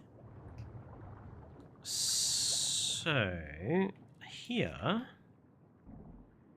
going to use some of these rocky archways. We're going to put some kelp around here.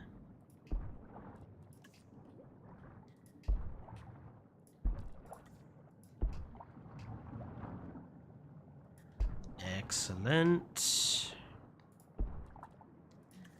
Gonna put some of the conventional coral down as well, just to sort of grade it all together.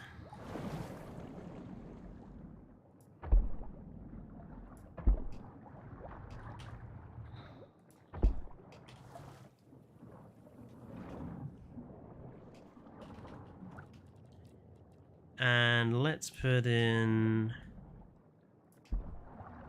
just a couple of taller coral things here. Maybe another couple of rocks.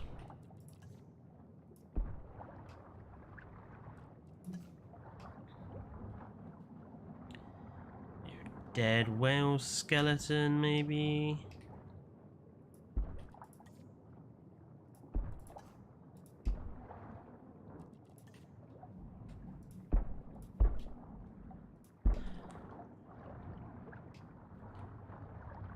I know, we've only got an hour left until Christmas here.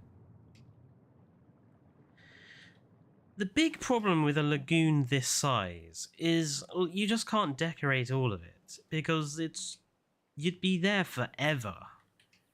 I would never ever suggest building a lagoon this large for any park. It's too big. Lagoons, you kind of want them to be like 3 pieces together. Max, maybe 4. Because a lagoon area this big, you just can't decorate it at all to make it look nice. So I'm only decorating the bit nearest to people. Because that's like the only part that anyone gets seen. Yeah, of course I do, Bobo. It's how I'm able to do a lot of this stuff.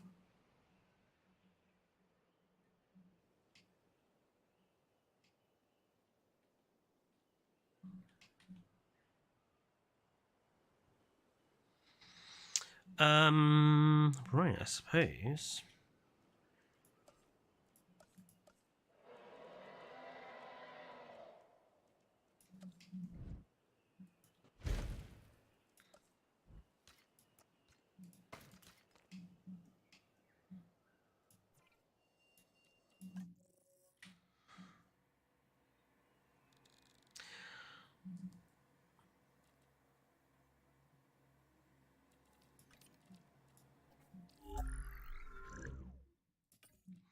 Just going to randomize everything for the Moser.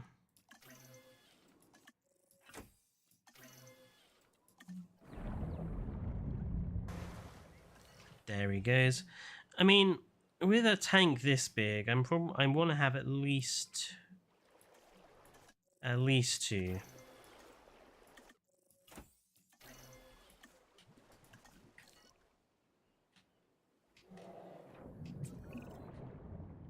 There he is.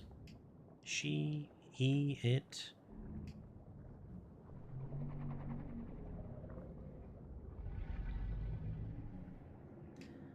I think she likes her enclosure decorations. Oh, she's going for food right away. Is she? Nope, she's just having... Oops. She's just having a swim around the decorations.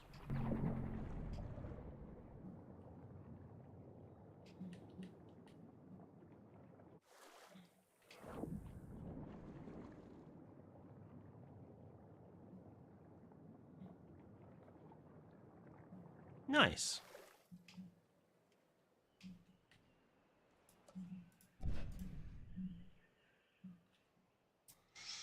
What is the rock mod? So it's the newest mod by Captain Veers, I think it is, on Nexus mods. He was the one that did the kelp mod that I showed off in the last mod showcase. And he's just done this latest mod to add in these lovely lagoon decorations. Everything I see in a store in the bread section, one piece of bread will have a tiny piece of mold. Moldy bread is horrible.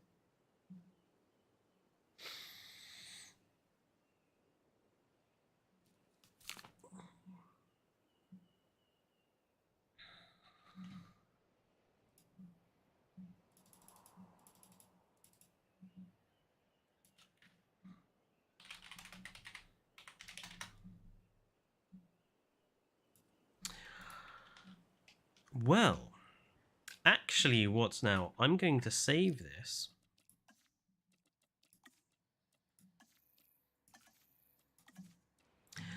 And since we're in the last hour, I am going to show you guys this park, which is pretty much finished. I don't have that much to do. So, oh, hello, Saber. So, we can do a bit of a tour around this park.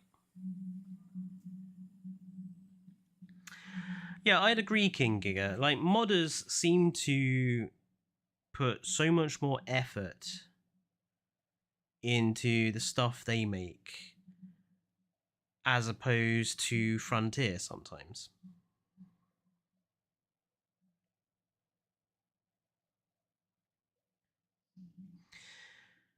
Come along, engine. Load things in.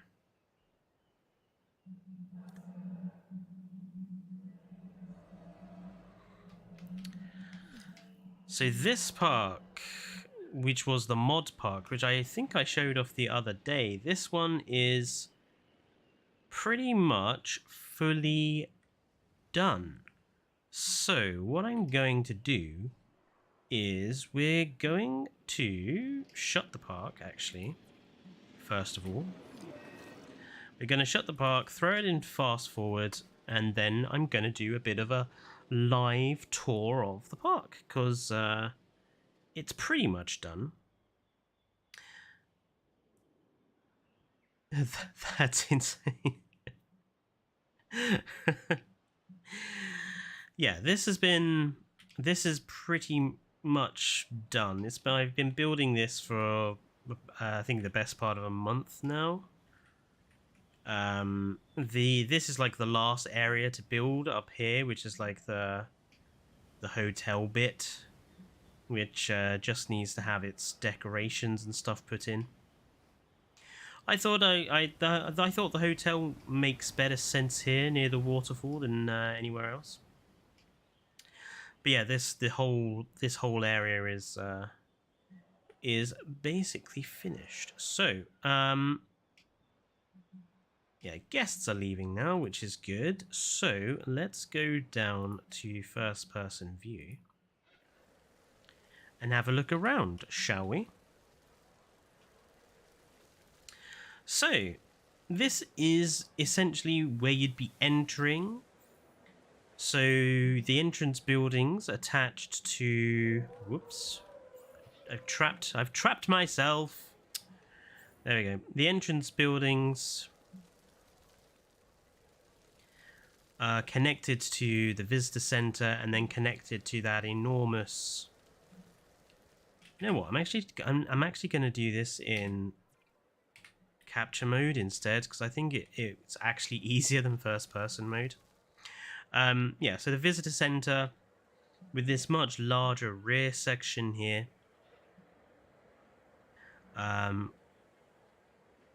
With upstairs seating as well, so you get a good look out while you're waiting for your the rest of your people to arrive, or when you're waiting for your chopper. Got some simple seating areas out the front, with some nice raptor murals just to end cap them. And obviously, you'd enter the visitor center through there. Some nice foliage.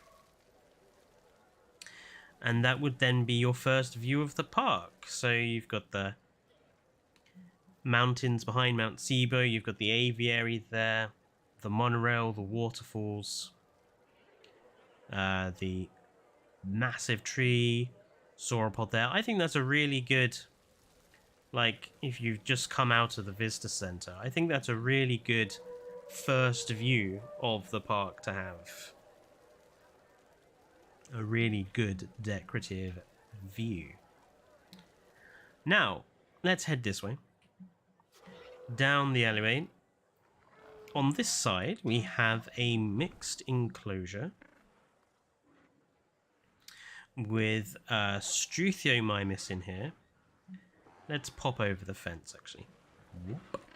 Struthiomimus. Looking good in, I think this is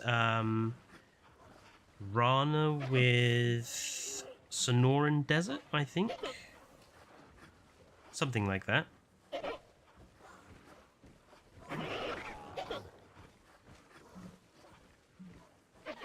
So King Giga, basically the guy who came up with challenge mode for the game, just randomly decides what they're going to add. And these tiny little hadrosaurs, I cannot pronounce the name, I think it's Anjaba, something along those lines. But they're like a pygmy Corythosaurus, they're so small. And they've got this very nice looking enclosure, got some nice sails that overlook this. Simple rock feature. And if you're wanting to have a longer look at these guys, you've got this simple seating area. Although I have realised you can't actually see over the top of you. That's a bit of a design flaw, but, you know, I see this as like the kids are going to go running right up to the edge. The parents are probably going to stay back. The monorail access over there. This is one route in. Simple fountain, simple seating area. Goes along here. That's another way in there, but we'll deal with that in a second. Let's just finish having a look at this enclosure. So we've got some lovely glass walls so that you can have a proper look into the enclosure. And then the kids get electrocuted, exactly. But yeah, the glass walls, proper look into the enclosure. So you can see what's inside. This is just basically a dead-end route, so that goes into the monorail. This is just a dead-end along the back of this amenities area. So went with a green and white colour scheme for this particular park, with fountains usually in blue. You'll see in a minute I'll show like this whole area in the dark so you can see the color scheme, because it's pretty. Actually, if I go, there we go, so you can kind of see all the fountains have like a blue, all these pillars have like a green, and all the little fountains have like a neon blue. So yeah, simple seating area around the amenities, lots of picnic benches, trees.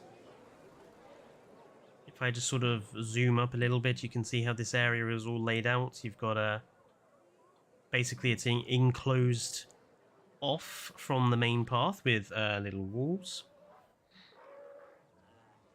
And you've got these little gardens as well, just in the ends. Just to add some greenery, because otherwise it would look a bit grey with all this path here.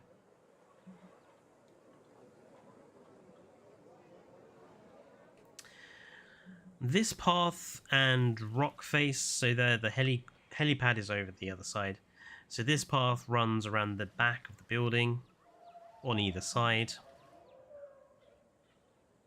And we have access to a viewing log, but I'll show you where that goes in a minute. Let's just keep having a look at this area first. Again, more seating area, little gardens, seating places, went with a bit of a desert theme for this bit. Again, I'll show you why in a minute. Around the back of the entrance, we've got toilets, another entrance to a viewing area, another seating area. Oddly enough, I put trees in that side, but not in that side. Probably need to fix that. Let's go round the other side. So if you leave the entrance and come around this side, that's the entrance to the lagoon zone, which we'll have a look at in a minute. But this massive concrete wall here is an exhibit as well for the Phaslosuchus, which have all decided to go and have a drink at the moment. They turned out a little bigger than I thought they were going to be, hence why I had to put a layer of fencing here, because if I just pop into their enclosure, you can see that this is actually on 2 levels, so it's a higher at one end than the other level, down here. And when they were up here at this level, they actually could just sort of pop their front legs up on this wall and they would easily be able to get out. So having an extra layer of fencing there was kind of necessary for making it look safe.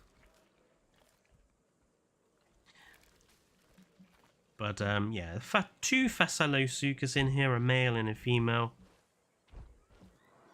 It's a bit of a small enclosure, but I think it works.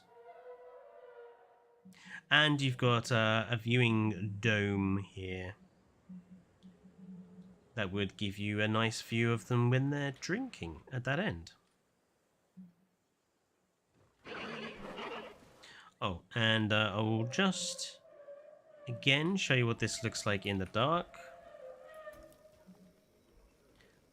So all of the glass viewing areas have this sort of UV black light, sort of blue lighting around them, because I think it just really works to give it that sort of cool blue sort of effect. So yeah, that's that area. This end is just devoted to some smaller amenities, another viewing thing, some toilets this end. Let's revert back to over here. So this is actually one large enclosure. You can see it takes up quite a bit of this back area of the entrance. And it's split into 2 sides. So down here we have sort of a glass-fronted wall section overlooking the water. There's a viewing log here as well. And it's got a bit like a collapsed statue in it, just for a bit of a effect. And then you have a number of bridges which go over this exhibit, including the longer one here. That up here, we'll get to in a sec, but then the enclosure switches to basically this sort of desert side afterwards.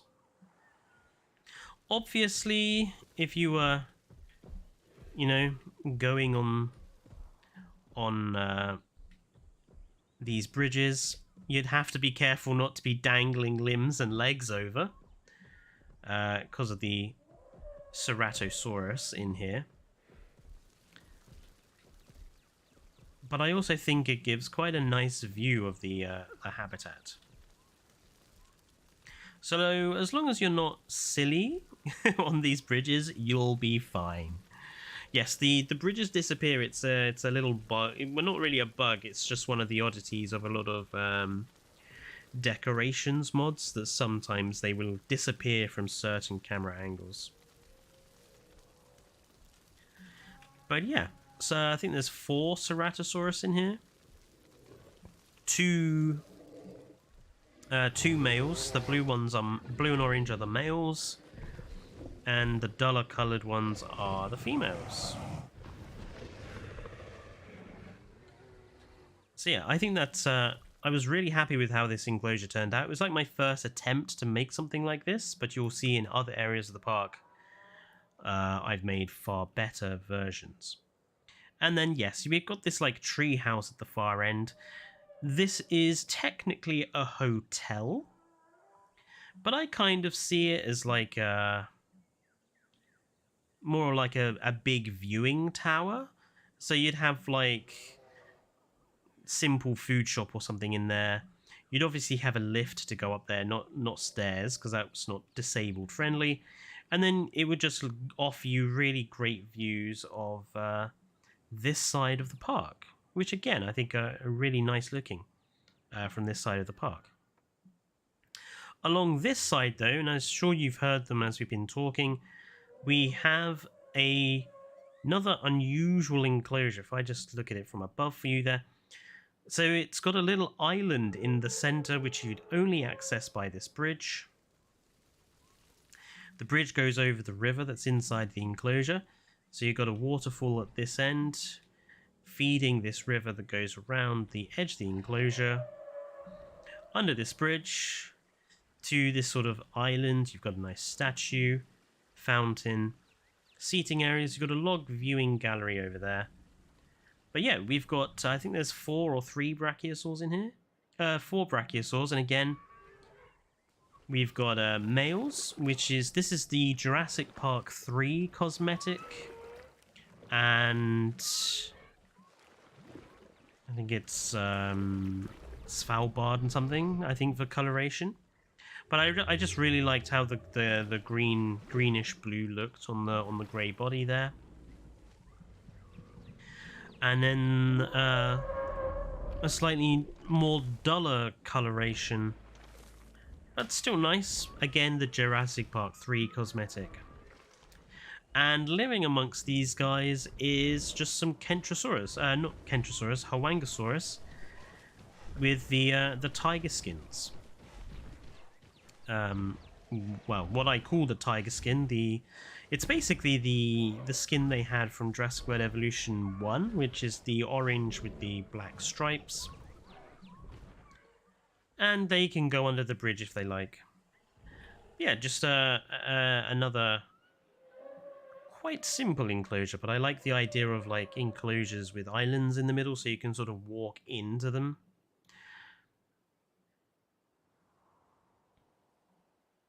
I mean, you could also do something like this, but not have a bridge and put like a viewing dome in the middle and just have access to the dome from over there and have like a viewing dome on top of an island. Would be a non-mod way of doing this. And then this leads back to over here. Now, the other major area on this lower side of the park is the lagoon zone. So you go under this tree, through here, and this leads to the lagoon section and aviary section. So we'll go this way first. This river, basically it's pure, I say river, this water feature, it's purely decorative. You've got plenty of planters and statues in here. I think that is the Dreadnoughtus, or is it Memenchi? I think that's the Memenchi actually, with T-Rex. And then Baryonyx down here. couple of Tyrannosaurus, and I think there's Pachyrhinosaurus down here, and Parasaurolophus. But it's this water feature is basically just a connected part of the aviary, so that it looks like the water feature in the aviary is kind of connected to the outside of the park. You've got a couple more simple seating areas here, and a couple small amenities. And then you have the aviary itself. So the aviary is, I think, 5 or 4. No, it's 4 sections long in this dog leg. And inside here, again, I went with a desert sort of theme for this particular area. But inside here, we have Pteranodon and Geosternbergia. So basically both patterns of the Pteranodon that we see in Jurassic Park 3 and The Lost World. All went for a range of skins, but I went with the blue and blacks for the Pteranodon because I really love that blue. The blue coloration there. And they've got a couple of fountains in here. Although, has anyone noticed, and this bug has been in the game since day one, that you know, nothing you put in here fountain wise makes any noise. Like, the only noise you'll get inside here is from the animals. There's no ambient noise outside, and you can tell, so you can really hear this with this fountain here. So you got no noise from this fountain, but if I go here, you can hear it. It's just how the aviaries work. Oh yeah, and the flying dinosaurs are still broken. They'll still get stuck. But yeah, that's the aviary. And yeah, the monorail goes behind the aviary and up the hill. This enclosure here, I am especially pleased with. This was like the first part of the park that was actually built. So putting the waterfall in, which is quite a difficult task, and then building it into the lagoon. So in here we have Shonisaurus. Just 2 Shonisaurus, because the lagoon itself is only 2 sections. But you can see here, even with only 2 lagoon sections, this is easily big enough for the 2 Shonisaurus I've put in. And the Nothosaurs that are also sharing the enclosure with the Shonisaurus. And there are 2 patterns. There's the brown and blue pattern. And I also think there is the green and red pattern. Just for a bit of coloration, I believe the blue ones are the Lux patterns, the red ones are not. Anom. Now we have those new decorative pieces by Veers. I am probably going to change out the... oh yeah, and we've got a viewing dome that's underneath the Nothosaurus rock as well. And I think that looks really cool, actually, having them combined one on top of each other. So it kind of looks like the rock is sat on top of the dome. And I think what I'll probably do is change this lagoon biome from coral to the kelp. Or probably put just a couple of kelp pieces down in here. Maybe a couple of the rock archways as well for the Nothosaurus to kind of swim around. And yeah, and then obviously you've got the waterfall that dives into here. I just think it's I mean, if I switch to viewing, I just think it makes the lagoon just look so much better to have a waterfall or something at the far end there. And let's have a look from the dome.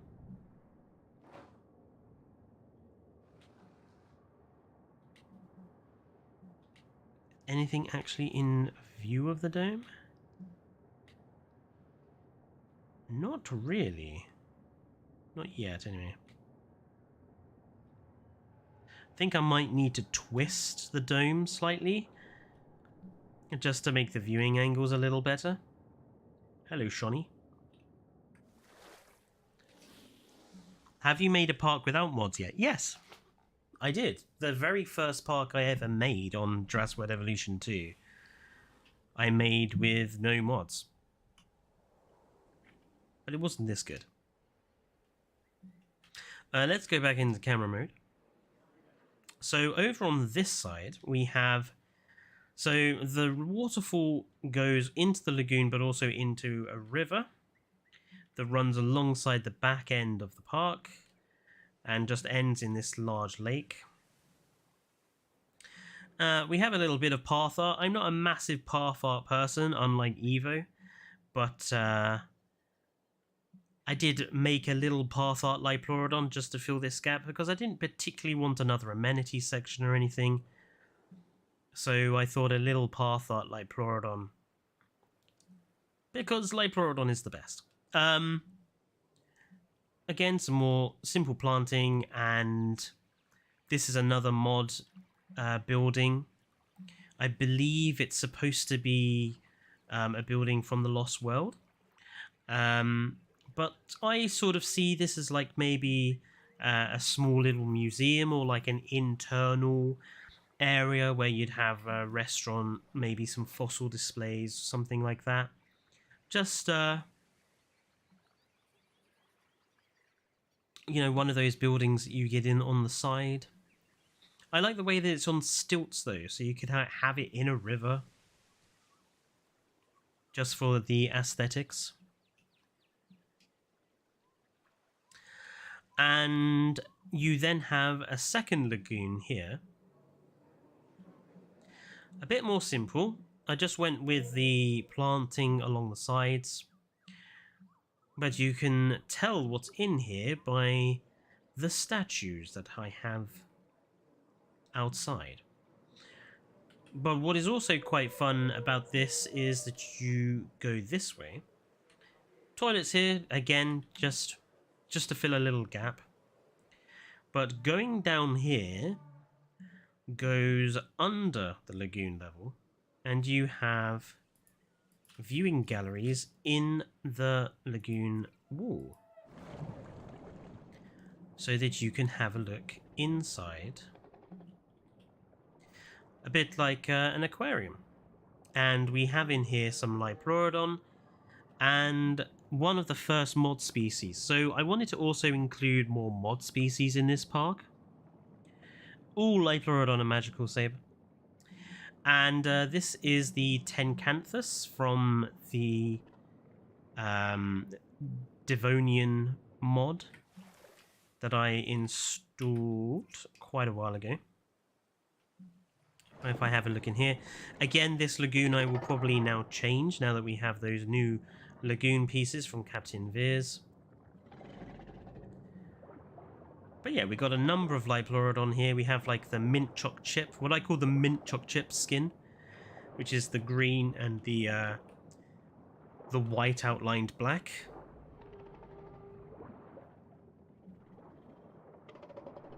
And then I think we also have a couple of the copperback skin, which is like this nice warm sort of copper orange with the green stripes, which reminds me of like copper or bronze turning green, oxidizing.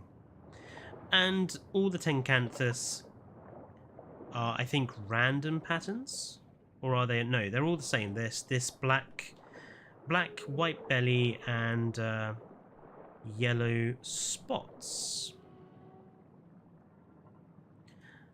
So yeah, I think obviously in here we'll go for some more kelp and stuff like that.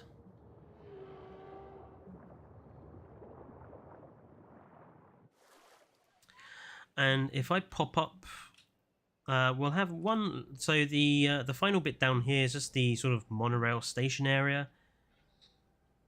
You've just got a couple of fountains, some backlit statues, Parasaurolophus in here, a couple of pteranodons, and yeah, and then that leads to the monorail station, which is flanked by a couple of brachiosaurs.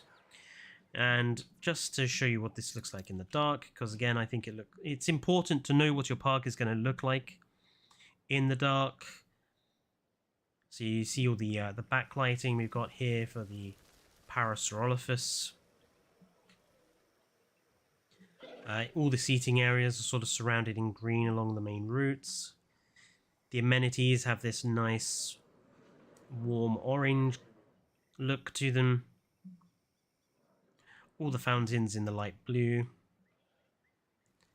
And yeah, I just think I think this turned out really well. I do love this sort of the green underneath the giant tree. I think that works very well.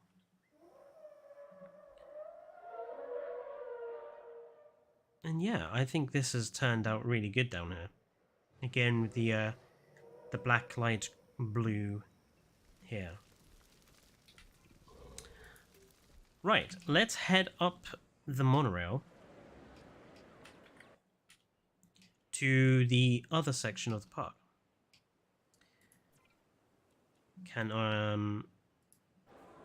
Is this... No, this is the wrong... It's the wrong area. It's the wrong side. I want to go up the track, not down the track.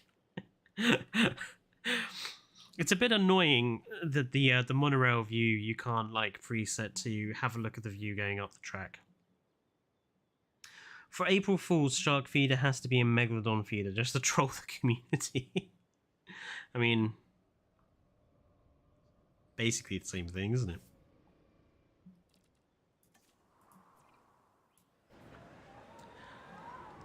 Right, hopefully we should now get the view going up the track this time.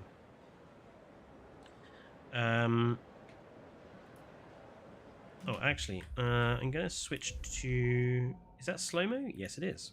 I'm going to switch to slow-mo so that we can get a nice view as we head up the hill towards the rest of the park. There we go.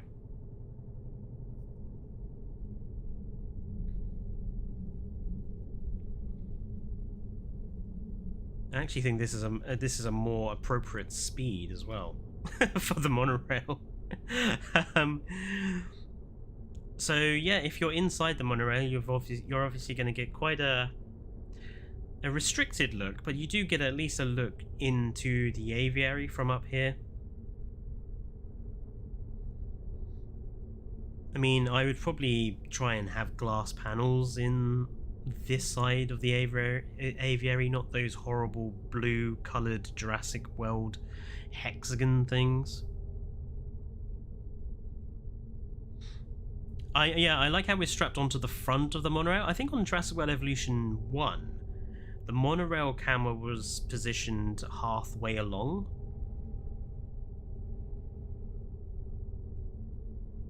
In any case.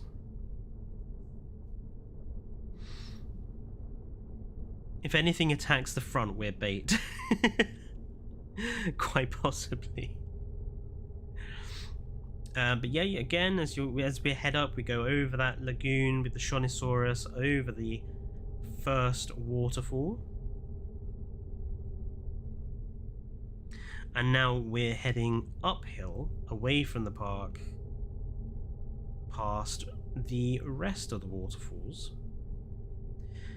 Each of these waterfalls had to be hand placed and then had to have the splashes placed for them, and then had to have all the trees and stuff planted around as well. It was quite a long process, a little frustrating at times as well.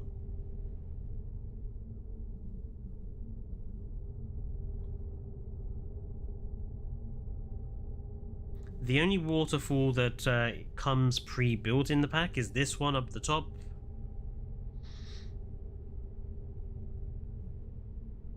where we have 6 waterfalls, but only one of them. So the usual waterfall only comes with the one. So the others are all again manually placed,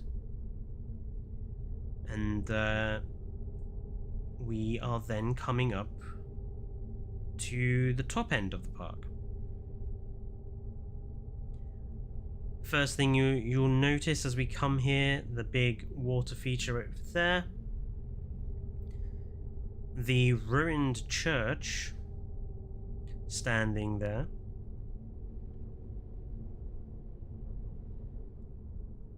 and I'm going to, can I change, I don't think I can change the speed when I'm in this view, so I'll switch it back to full speed,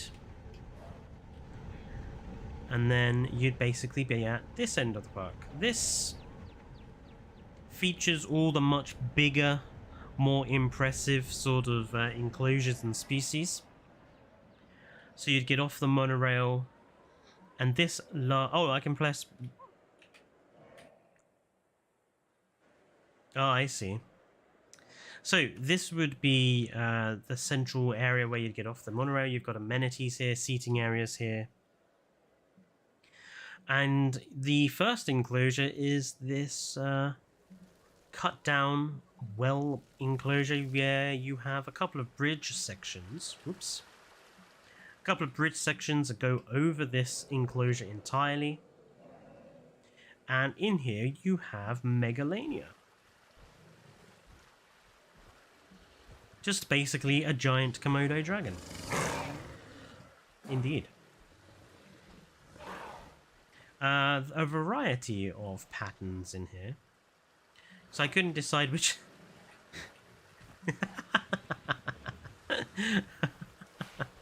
I couldn't decide which one I liked the best. So we've got a range of colours and patterns. A fountain just to cover up the base of the bridge sections. And those concrete walls surrounding this enclosure, but we've also got some of the glass fencing back again, so you've got an uninterrupted view inside the enclosure there. Now this area kind of splinters off into many different directions. It's like the central point for this part of the park. We'll go up this road first. So up here we have another large, roughly circular enclosure. This leads up to the Innovation Center, but this enclosure is for a Yamanosaurus, another small sauropod species, which I believe is from South Africa or Africa. And living alongside them you have some Drososaurus. And I went with a sort of redwood forest sort of feel for this particular enclosure, trying to give each particular enclosure their own sort of biome. And they've got a simple viewing gallery at one end because I didn't want anything too complicated.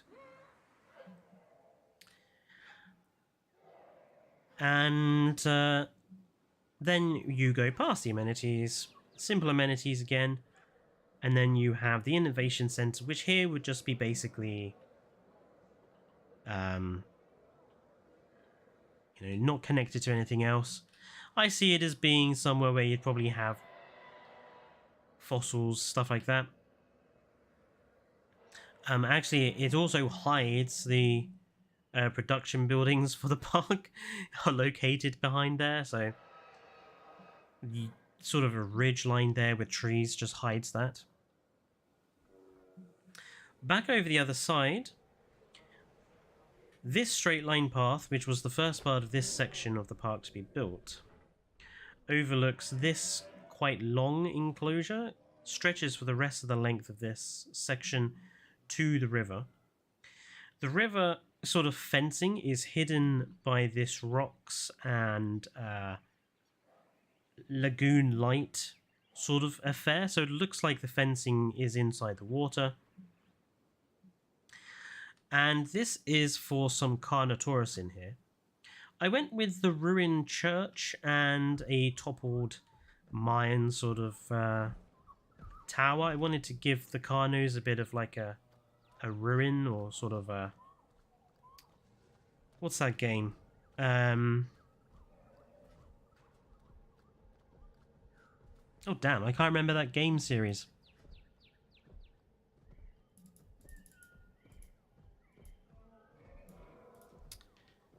Uncharted, there we go. I just wanted to give it like an Uncharted feel for this particular enclosure. With a lagoon viewing AV gallery, dome, whatever you want to call it. Just because I think it works. There are two types of Carno in here. You have the bigger Jurassic World Dominion Carno,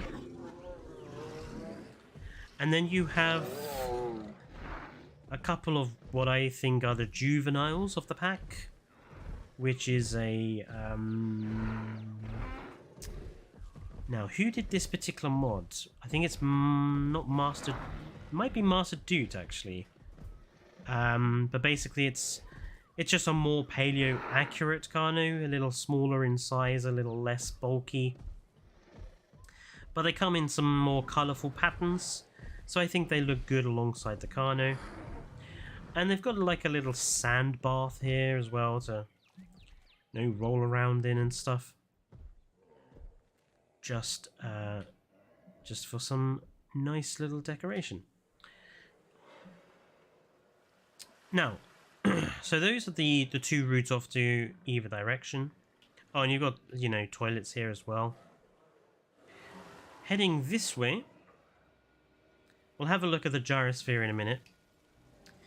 But in here we have some Triceratops. And again, I've gone for sort of a bridge enclosure. So you go inside, walking on top of these bridges. And I wanted to give it a kind of a sort of a geothermal spring sort of affair. So we've got a lot of mist in here. And we've got Glitch's FGM modded Triceratops, so they've got a bit more colour to the frills. I think that looks really cool amongst the mist there. There's two males which have the colours in the frill, and the females who have no colour in the frill. It's again going for some sexual dimorphism there. And I just think it looks really cool to have this sort of effect around the Triceratops.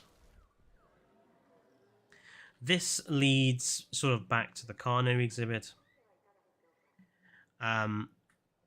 You've got this sort of garden area opposite the gyrospheres and some more amenities. You've got this like garden zone with multiple paths, mixed foliage. There are lots of statues in here to go have a look at, and connects to this seating area at the end with a couple of gardens. And then, oh, you've got glass walls here as well. But following the river course, you have then this side. So you've got, these are called Jurassic Park Innovation Centers. But, you know, same sort of principle, just sort of a guest building of some description here. Two of them conjoined together, backing onto like a lake and some fountains. This needs to have, you know, the flagpoles and decorations and stuff put in. And this needs to be gardened in. And you've got two viewing galleries which look over the river to this enclosure here, which sort of goes up to this tree edge through the river and along the other side. And in here you have some Diplodocus, and some more Stegosaurus, which also have Glitch's FGM mods, so they're a bit more decorative in colour, which again is kind of needed if you think about the fact that you're quite far away from them here, being able to look over.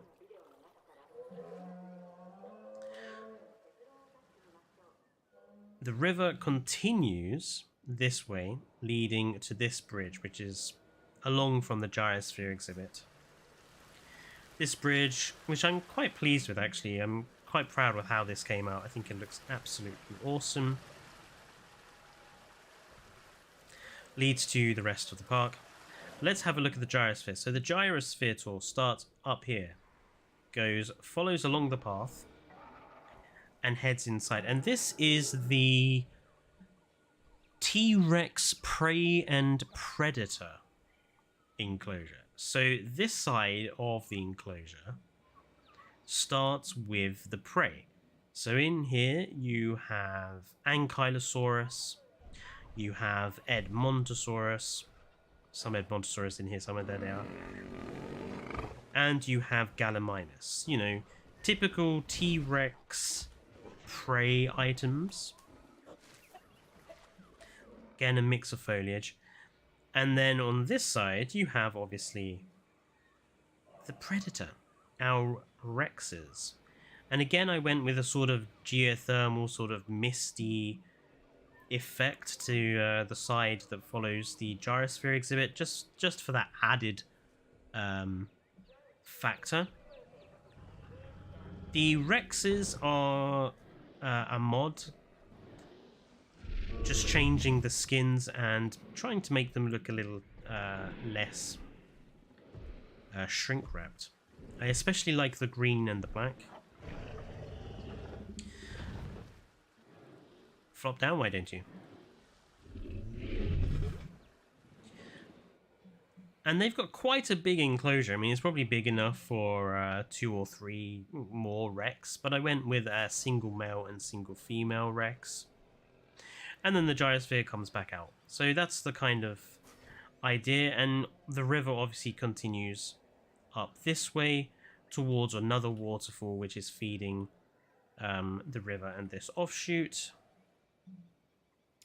In here you would head off the bridge, and in this little desert enclosure where you've got another 2 glass wall sections, you have some Lejavanators, or Lejavanators. I don't quite know how to pronounce it, but I love their skins. I think they look absolutely awesome. This one is what it's called, the Venomous Cocktail skin in the hatchery. I think it looks absolutely awesome. These tiny little carnivores. And then I also went with a Triclaw green and a Triclaw blue one as well. Unfortunately, they didn't have a red one. Oh no, and there's also a blue and orange pattern in there. But I think it just looks awesome in this skin variety they've got here. And then opposite and on the other side of the river, some Allura Titan. Yes? Nothing. What's wrong? Nothing.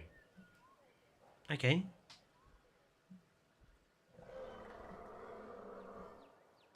You're streaming. I know. Sorry, Dane just came in and was like, yes. Yeah, we've got some Allura Titan in here. Just a simple riverside enclosure. I wasn't sure what to put in here, to be honest. I thought Allura Titan, it's a nice looking decorative animal. So a couple of different skin patterns in there. And then obviously that route goes up towards the hotel, which again needs to have the decorations put in. And along here is the river ride. Now this is obviously another mod, which adds this river cruise in. These are the boats. They're basically a reskin of the truck, which is why they bounce when they go over the fence. But they work good enough. and go through a number of enclosures. So this is a Hypsibema and a Pentaceratops enclosure. So Hypsibema, another mod species, but I love how decorative the skins are. This enclosure is sort of divided into two sections. You've got like the woodland side and the desert side. Pentaceratops, I went with this black and yellow, blue, green skin. The next section you have Apatosaurus, and this is the I think it's Jagged Fangs design of the Apatosaurus, which was a mod they made for Jurassic World Evolution 1, but they brought it to Jurassic World Evolution 2 finally. And they're all green. I think there's 4 or 5 Apatosaurus in here, and they're living alongside some Iguanodon. And then at the far end of this river, you head through this little canyon. Got another waterfall here, and you have some baryonyx here. So it's a bit like the river ride in Jurassic World, where you've got the baryonyx inside of here too.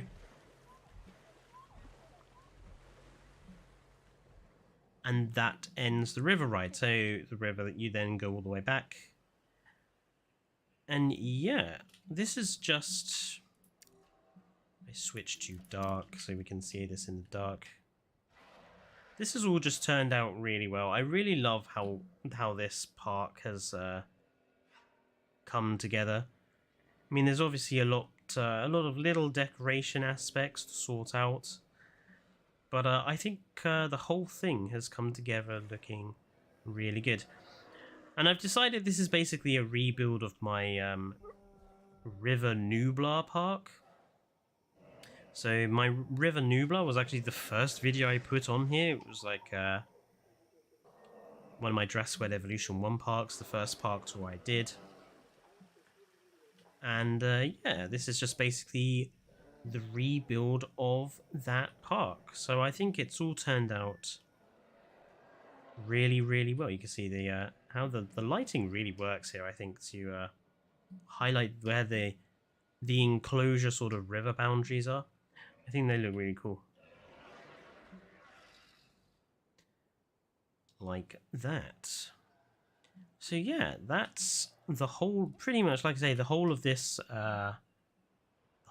park pretty much finished. And yes, we're up to sort of, it's 5 minutes to midnight here. And like I say, I wanted this stream to go on until midnight, so I can wish everyone a Merry Christmas at the same time. Yeah, this park I'm gonna finish off completely, and then there'll be like a proper video tour around in the new year. But I think this is also proof that this map works equally well if you have like the entrance at the bottom and build the park up, as opposed to doing what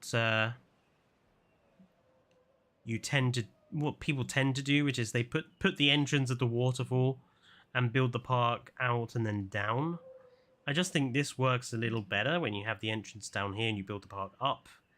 And like I say, I don't think there's necessarily anything wrong with using this area for something that's not the entrance. I think it works quite well as its own little area where you have the hotels. But you could also put like a enclosure here for a dinosaur, because the entrance is wide-ish. But if you had like a viewing log or viewing dome or something like that along this edge, nothing that you put in here would be able to get out. So you could just then use this as one animal enclosure, decorate the inside, and obviously you have the waterfall in the back of the animal enclosure. The only problem is obviously the lighting. It's always in the dark at that particular end because of how how they've modeled those mountains. I wish that mountain range was actually a little smaller, or that they had the sun positioned over there instead of up there, because it really cuts out the light having this mountain range right there.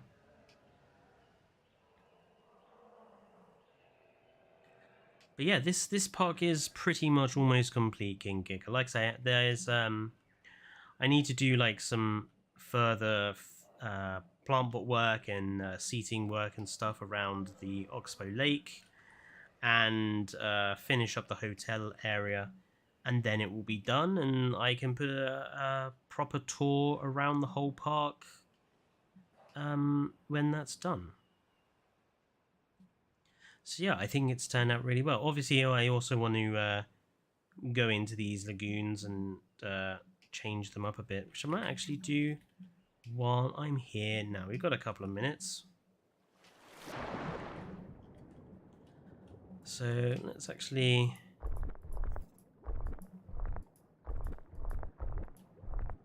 remove some of this coral.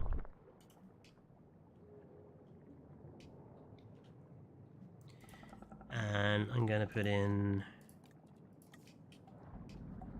one of these. I'm going to have it this way around.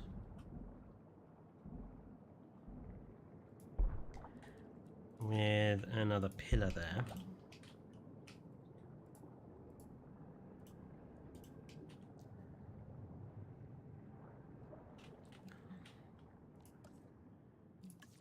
I'm going to move these coral pieces about.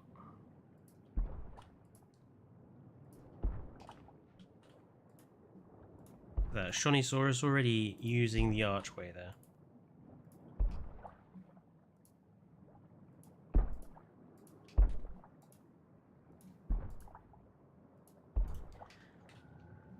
There we go. And then I'm going to put in some kelp.